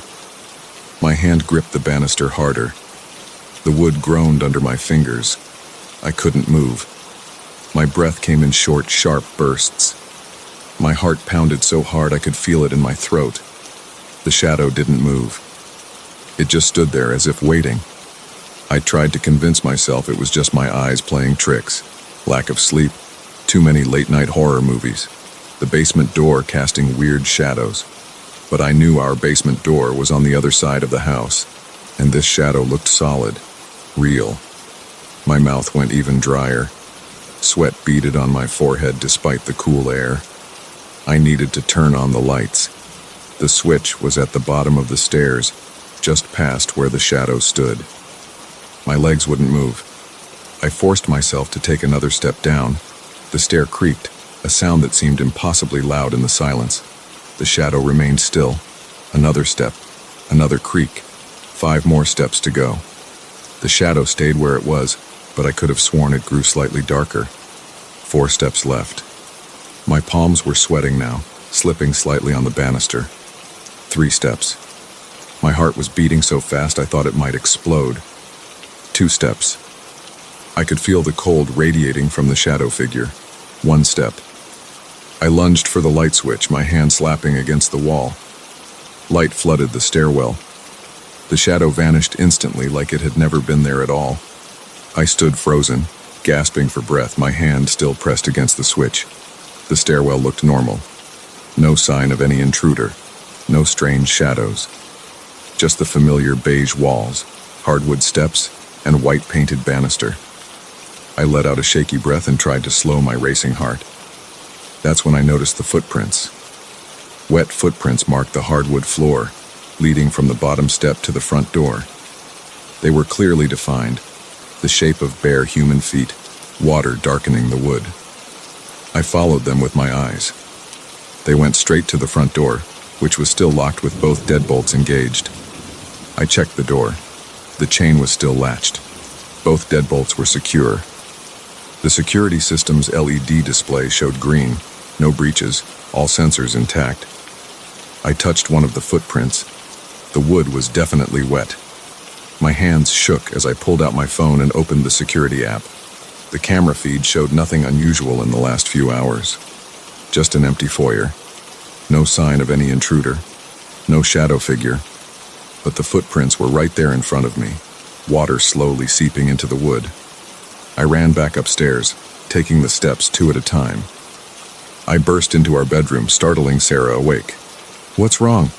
she asked, sitting up and rubbing her eyes. "Are you okay?" "Call the police," I said, already dialing 911 myself. "There's someone in the house.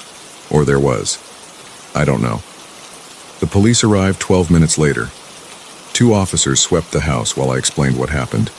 They found nothing. No signs of forced entry. No evidence anyone had been in the house. Even the wet footprints had mostly dried by then, leaving only faint marks on the wood.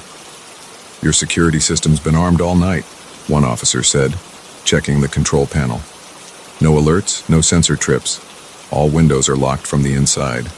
Both door deadbolts were engaged when we got here." "But the footprints," I insisted. "They were wet. And I saw something on the stairs." The officers exchanged looks.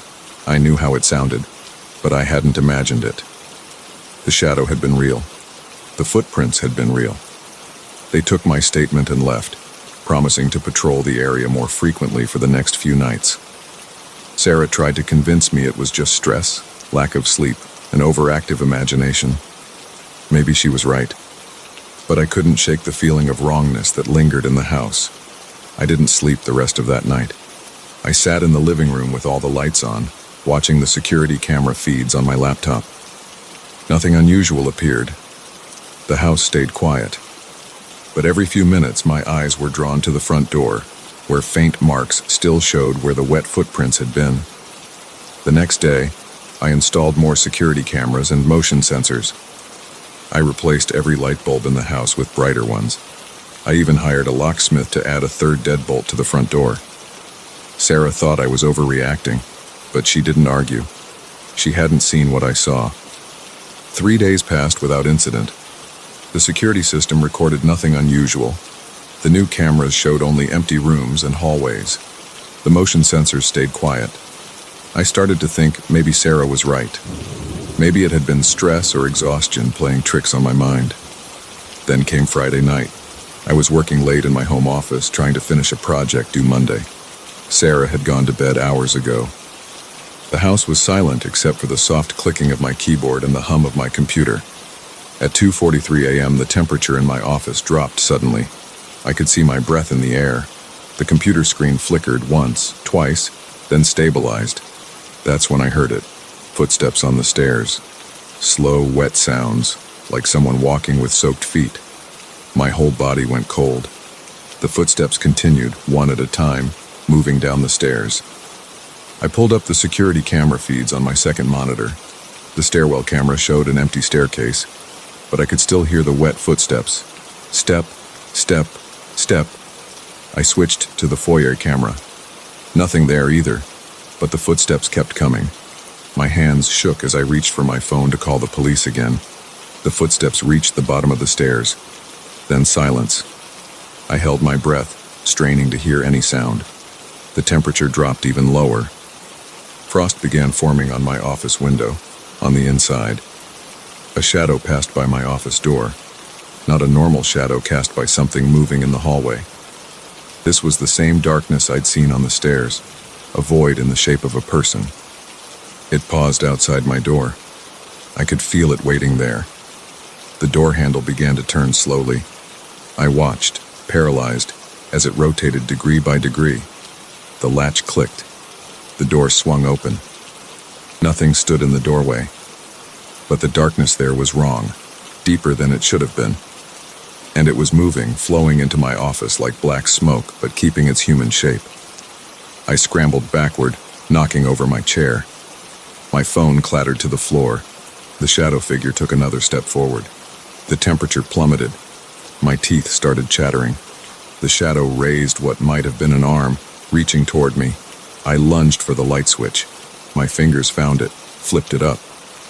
Bright light flooded the office. The shadow vanished instantly. The temperature began rising immediately. I stood there shaking, my back pressed against the wall, staring at the empty doorway. Wet footprints led from the stairs to my office door. As I watched, they began to dry and fade, disappearing like they'd never been there at all. I checked the security footage again. The cameras showed nothing, just empty hallways and stairs. But when I played back the audio, I could hear the wet footsteps clear as day. I woke Sarah and told her what happened. This time she believed me. She'd heard the footsteps in her sleep, she said, but thought she'd been dreaming. We packed a bag and went to stay with her parents. The police came again the next day. Again, they found nothing. No signs of forced entry. No evidence anyone had been in the house. The security system hadn't registered any breaches. The cameras had recorded nothing unusual. We hired a private security company to sweep the house. They found nothing. We brought in a plumber to check for water leaks that might explain the wet footprints. He found nothing wrong. We even hired a paranormal investigator, though I felt ridiculous doing it.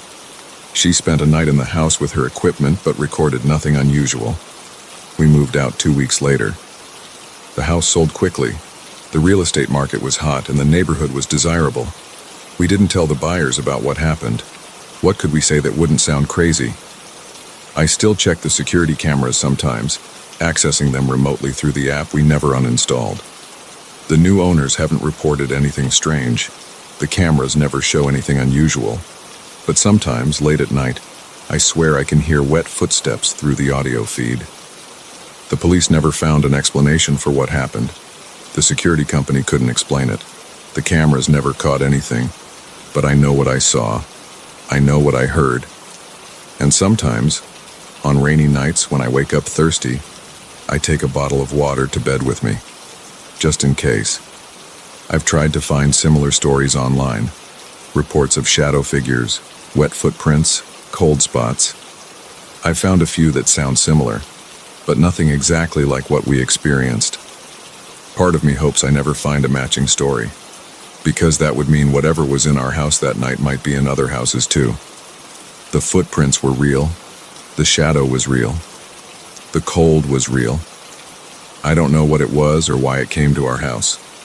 I don't know where it went, but I know it was there. And sometimes when I'm alone at night, I wonder if it's still there, walking those stairs with wet feet, waiting in the darkness for someone else to come down for a glass of water. The security system never showed a breach. The cameras never caught an intruder. The doors stayed locked. But something was in that house. Something that left wet footprints but didn't trip motion sensors. Something that could appear and disappear with the lights. Something that looked like a shadow but moved like a person. I don't go downstairs at night anymore. We installed a mini fridge in our new bedroom. I keep bottles of water in it. The stairs in our new house creak too, but I've never counted how many there are. I don't want to know. I don't turn on lights in empty rooms. I don't check dark corners. And I never ever look for shadows at the bottom of the stairs. But sometimes when it rains, I think I hear wet footsteps. And sometimes out of the corner of my eye, I see something darker than darkness waiting, just waiting.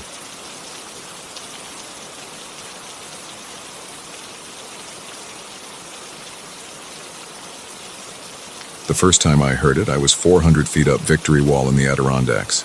I yelled, "On belay," and waited for my voice to bounce back. What came instead made my hands go cold on the rope. It was my voice, all right, but wrong. The echo dragged the words out longer than I'd spoken them, dropped them an octave lower, and added pauses I hadn't made. On lay. The sound hit me like a punch to the gut. I've been climbing for 15 years. Done every major wall from El Capitan to Half Dome. Never had vertigo, never lost my nerve. But standing there on that narrow ledge, hearing that twisted version of my own voice, my legs started shaking. "Testing, testing!" I shouted again. Nothing came back, just the wind and distant birds. I pulled out my phone to record, but the moment I hit the red button, complete silence. I tried 5 more times. Same result. Dave, my regular climbing partner, had bailed on this trip last minute. Something about his kid being sick. So here I was, doing a solo climb. First mistake. The rest of that day went normal. I finished the route, got back to my car, drove to the motel. Couldn't shake the feeling something was off, but I chalked it up to being alone. Sleep came hard that night. I kept jerking awake, thinking I heard someone talking. Next morning, I headed to Poco Moonshine Mountain. Easier climbs there, but more isolated. Should have been my second warning sign, going deeper into nowhere after what happened. But I had a week of vacation time, and I wasn't going to waste it because of some weird echo. The approach hike took 2 hours. No other cars in the lot, no other climbers on the trail. Perfect blue sky day, temperature in the mid-60s. I started up a route called the Garter, simple 5-8, nothing technical. Halfway up the first pitch, I needed to check my route. "Route check," I called out, habit from climbing with partners. The echo came back immediately. "Route, check, check, check." Each repetition deeper, slower, with gaps between words that stretched too long. My hands started sweating. The holds felt greasy. I fumbled for my phone, almost dropped it, finally got the camera rolling. Dead silence. Not even normal echo. "Hello?" I tried. The response hit me from multiple directions. Low, hello. The last one sounded like it came from right behind me. I spun around so fast I scraped my arm on the rock. Nobody there. Of course, nobody there. I was hanging 200 feet up a cliff face. I started climbing faster. My breathing got ragged. Sweat ran into my eyes. I made it to the anchor point and set up my rappel, hands shaking so bad I had to double-check every knot. As I started to lower myself, I said out loud, "Stupid, stupid habit. Rappelling."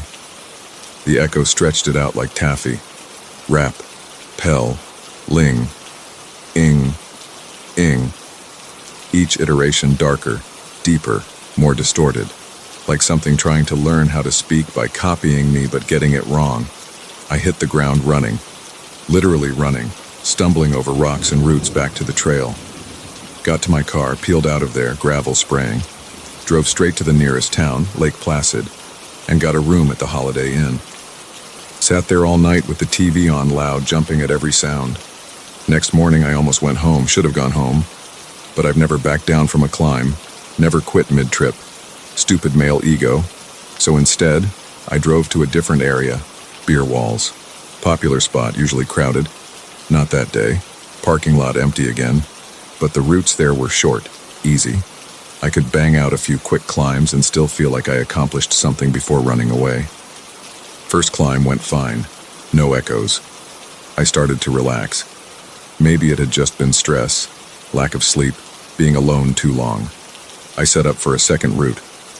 Climbing, I called out, pure muscle memory. Shouldn't have said anything. The response came from the rock face. Climb, ing, climb. The last word sharp, loud, almost angry. My harness suddenly felt too tight. The rock in front of me looked wrong. The holds I'd been about to grab seemed further apart, the angle steeper. I knew it was just panic playing tricks on my eyes, but knowing didn't help. I tried to control my breathing, tried to think rationally, got out my phone again, determined to document this. Hit record, complete silence. Show yourself, I screamed. Bad move. The echo exploded around me. Show, self, self, self, self.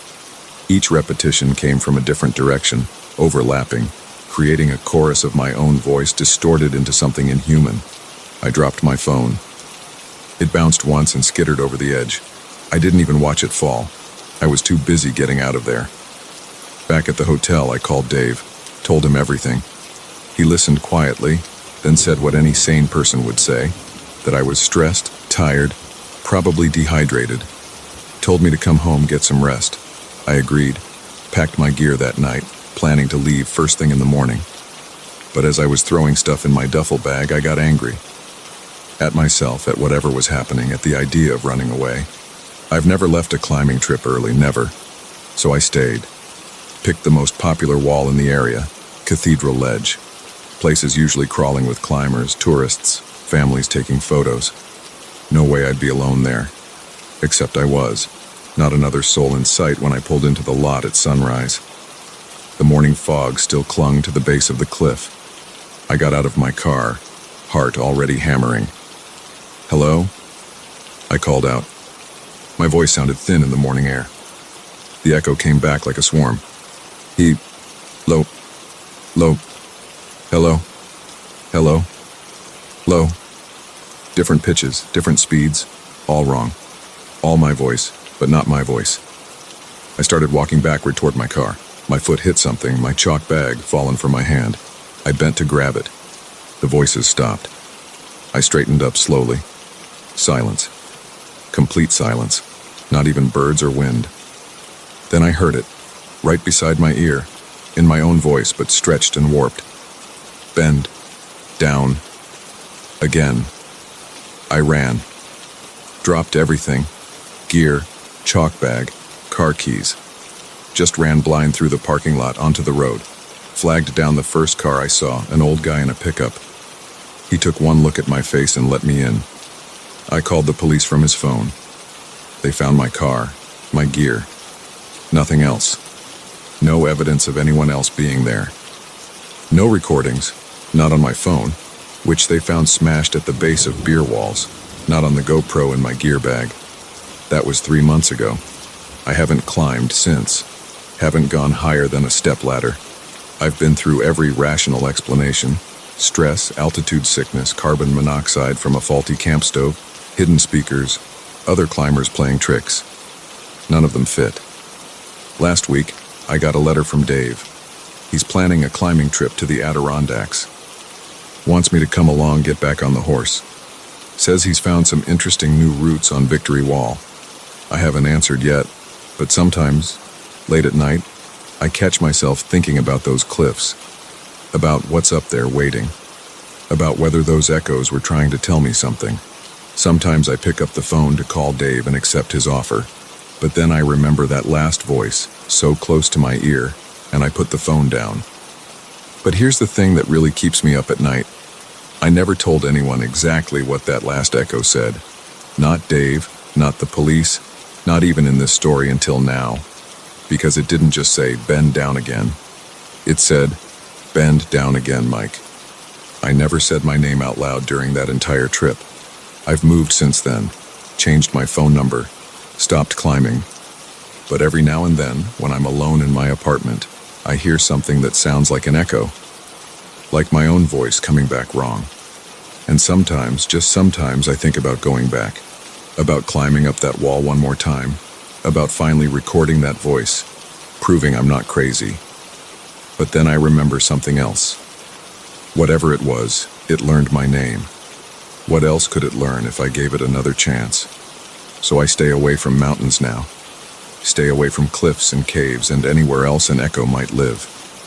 I've learned to stop talking to myself, even in whispers. Because sometimes, when you speak into the void learns how to speak back. Last night, my smoke alarm started beeping. Low battery. Standing on a chair to change it, I caught myself before I could say, "Almost got it," out loud. But in the silence after, I heard it anyway. My voice, but not my voice. Speaking words I hadn't said. Most got you. I'm moving again next week. Ground floor apartment this time. No high places, no empty spaces, no echoes. But sometimes I wonder if it even matters. Because once something learns your voice, learns your name, how far do you have to run before it forgets? I don't know. I try not to think about it. Try not to speak when I'm alone. Try to convince myself it was all in my head.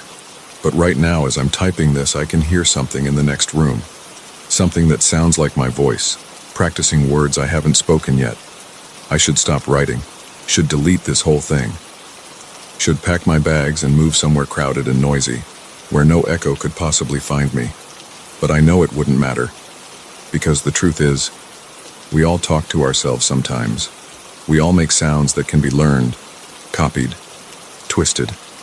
And somewhere out there, in the spaces between echoes, something is always listening, waiting, learning. I'm going to stop typing now. Going to close my laptop, turn on all the lights, play music loud enough to drown out any other sounds. But before I do, I need to tell you one last thing. If you're ever alone in the mountains and you hear your own voice coming back wrong, don't answer. Don't try to record it. Don't try to understand it. Just run. Run before it learns your name too. Because an echo isn't supposed to know things you haven't said. An echo isn't supposed to wait until you're alone. An echo isn't supposed to practice. And most importantly, an echo isn't supposed to follow you home.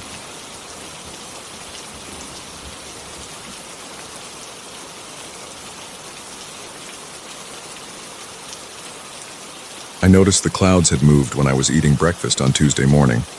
Just a slight shift to the right. Barely noticeable, really. I probably wouldn't have caught it if I hadn't been staring at that damn painting while drinking my coffee. Like I'd done every morning since hanging it in my living room the previous Friday. I'd found it at Randy's Antiques and Oddities, one of those cramped thrift stores that smell like old books and mothballs. The price tag read $35, which seemed fair for an oil painting that size, even if it wasn't anything special. Just a landscape, rolling hills, a few trees, and an old farmhouse in the distance under a partly cloudy sky. The brushwork was rough but competent. The frame needed cleaning, but the wood was solid. "Nice find," Randy had said when I brought it to the counter. "Been here about 3 weeks. Guy brought it in with a bunch of other stuff from his grandmother's estate." He'd wrapped it in brown paper and I'd carried it home under my arm, feeling pretty good about my bargain hunting skills. The painting looked decent enough above my couch. The muted colors, greens, browns, and grays, worked with my furniture. My ex-wife Janet always said the walls needed something, and now they had it. I took a picture and texted it to her, but she didn't respond. Typical. But now, 4 days later, those clouds were definitely in a different position. I set down my coffee mug and walked closer to the painting. The white cumulus clouds that had been clustered on the left side of the canvas were now spread across the center. I blinked hard and looked again. Same thing. "That's not possible," I said out loud to my empty living room. I pulled out my phone and found the photo I'd taken on Friday, held it up next to the painting. The clouds had absolutely moved.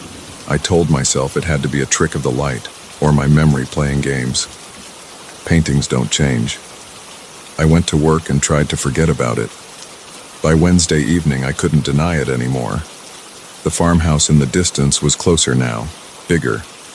Before, it had been a tiny structure, just a suggestion of a building, really. Now I could make out individual windows, weathered red paint on the siding, missing shingles on the roof. The tree line behind it had thinned out too, revealing more of the structure. I spent an hour taking photos of the painting from different angles, comparing them to my original picture from Friday. The changes were subtle but unmistakable. The landscape was shifting, coming into sharper focus, like someone was slowly adjusting a camera lens. My hands shook as I dialed Randy's number. The shop was closed, but he answered on the fourth ring. "Yeah? Randy, it's Mike Sullivan. I bought a painting from you last Friday, the landscape with the farmhouse." "Oh sure, I remember. Something wrong with it?" "Do you know anything about its history, where it came from, who painted it?" "Like I said, estate sale stuff. The guy who brought it in didn't know much either.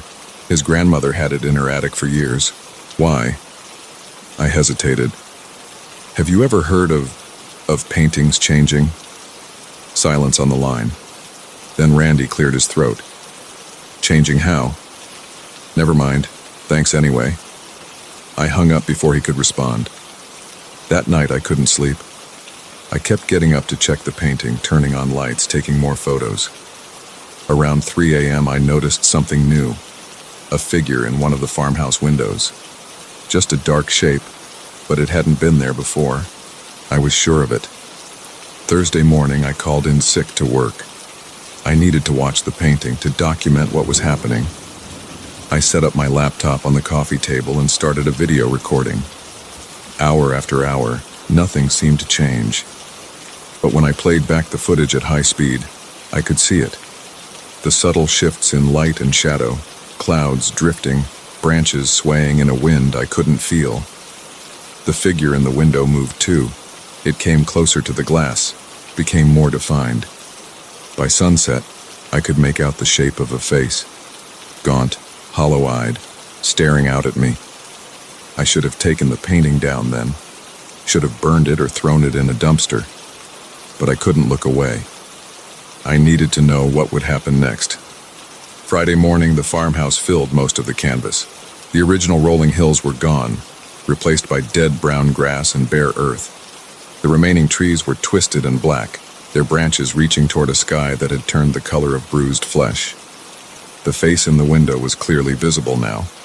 An old woman, her skin gray and sunken, her eyes completely black. She was smiling. I spent the day pacing, drinking too much coffee, taking photos and videos. The changes were happening faster now. The dead grass crept closer to the frame. The sky darkened. More faces appeared in other windows, all with the same black eyes, the same horrible smiles. By midnight, I could hear it, a low humming sound coming from the painting, like distant machinery or chanting. When I put my hand near the canvas, the air felt cold and wrong, like the space around it was warped somehow. The faces pressed against their windows, watching me. Their mouths moved, forming words I couldn't quite make out. The humming grew louder. I tried to take the painting down, but my fingers went numb when I touched the frame. The cold spread up my arm, into my chest. I stumbled back, gasping. The front door was frozen shut when I tried to leave. My phone had no signal. The humming filled the whole house now, vibrating in my teeth and bones. It's Saturday morning as I write this. The painting covers most of the wall now. The farmhouse looms over me, its windows like empty eye sockets. The faces crowd against the glass, their black eyes fixed on me, their mouths open in silent screams or laughter. The dead grass has begun to grow out of the frame. I can smell decay now, earth and rot, and something else, something older and worse. The humming is in my head, drowning out my thoughts. My fingers are going numb again. They're calling my name. The faces in the windows, they know me. They've been waiting for me. The old woman is beckoning, her gray hand pressed against the glass, her smile growing wider and wider until it splits her face. The frame is gone. I can't tell where the painting ends and my living room begins. The cold is everywhere. The grass is touching my feet. I think they're coming out. I think I'm going in. God help me. I think I'm finally going home.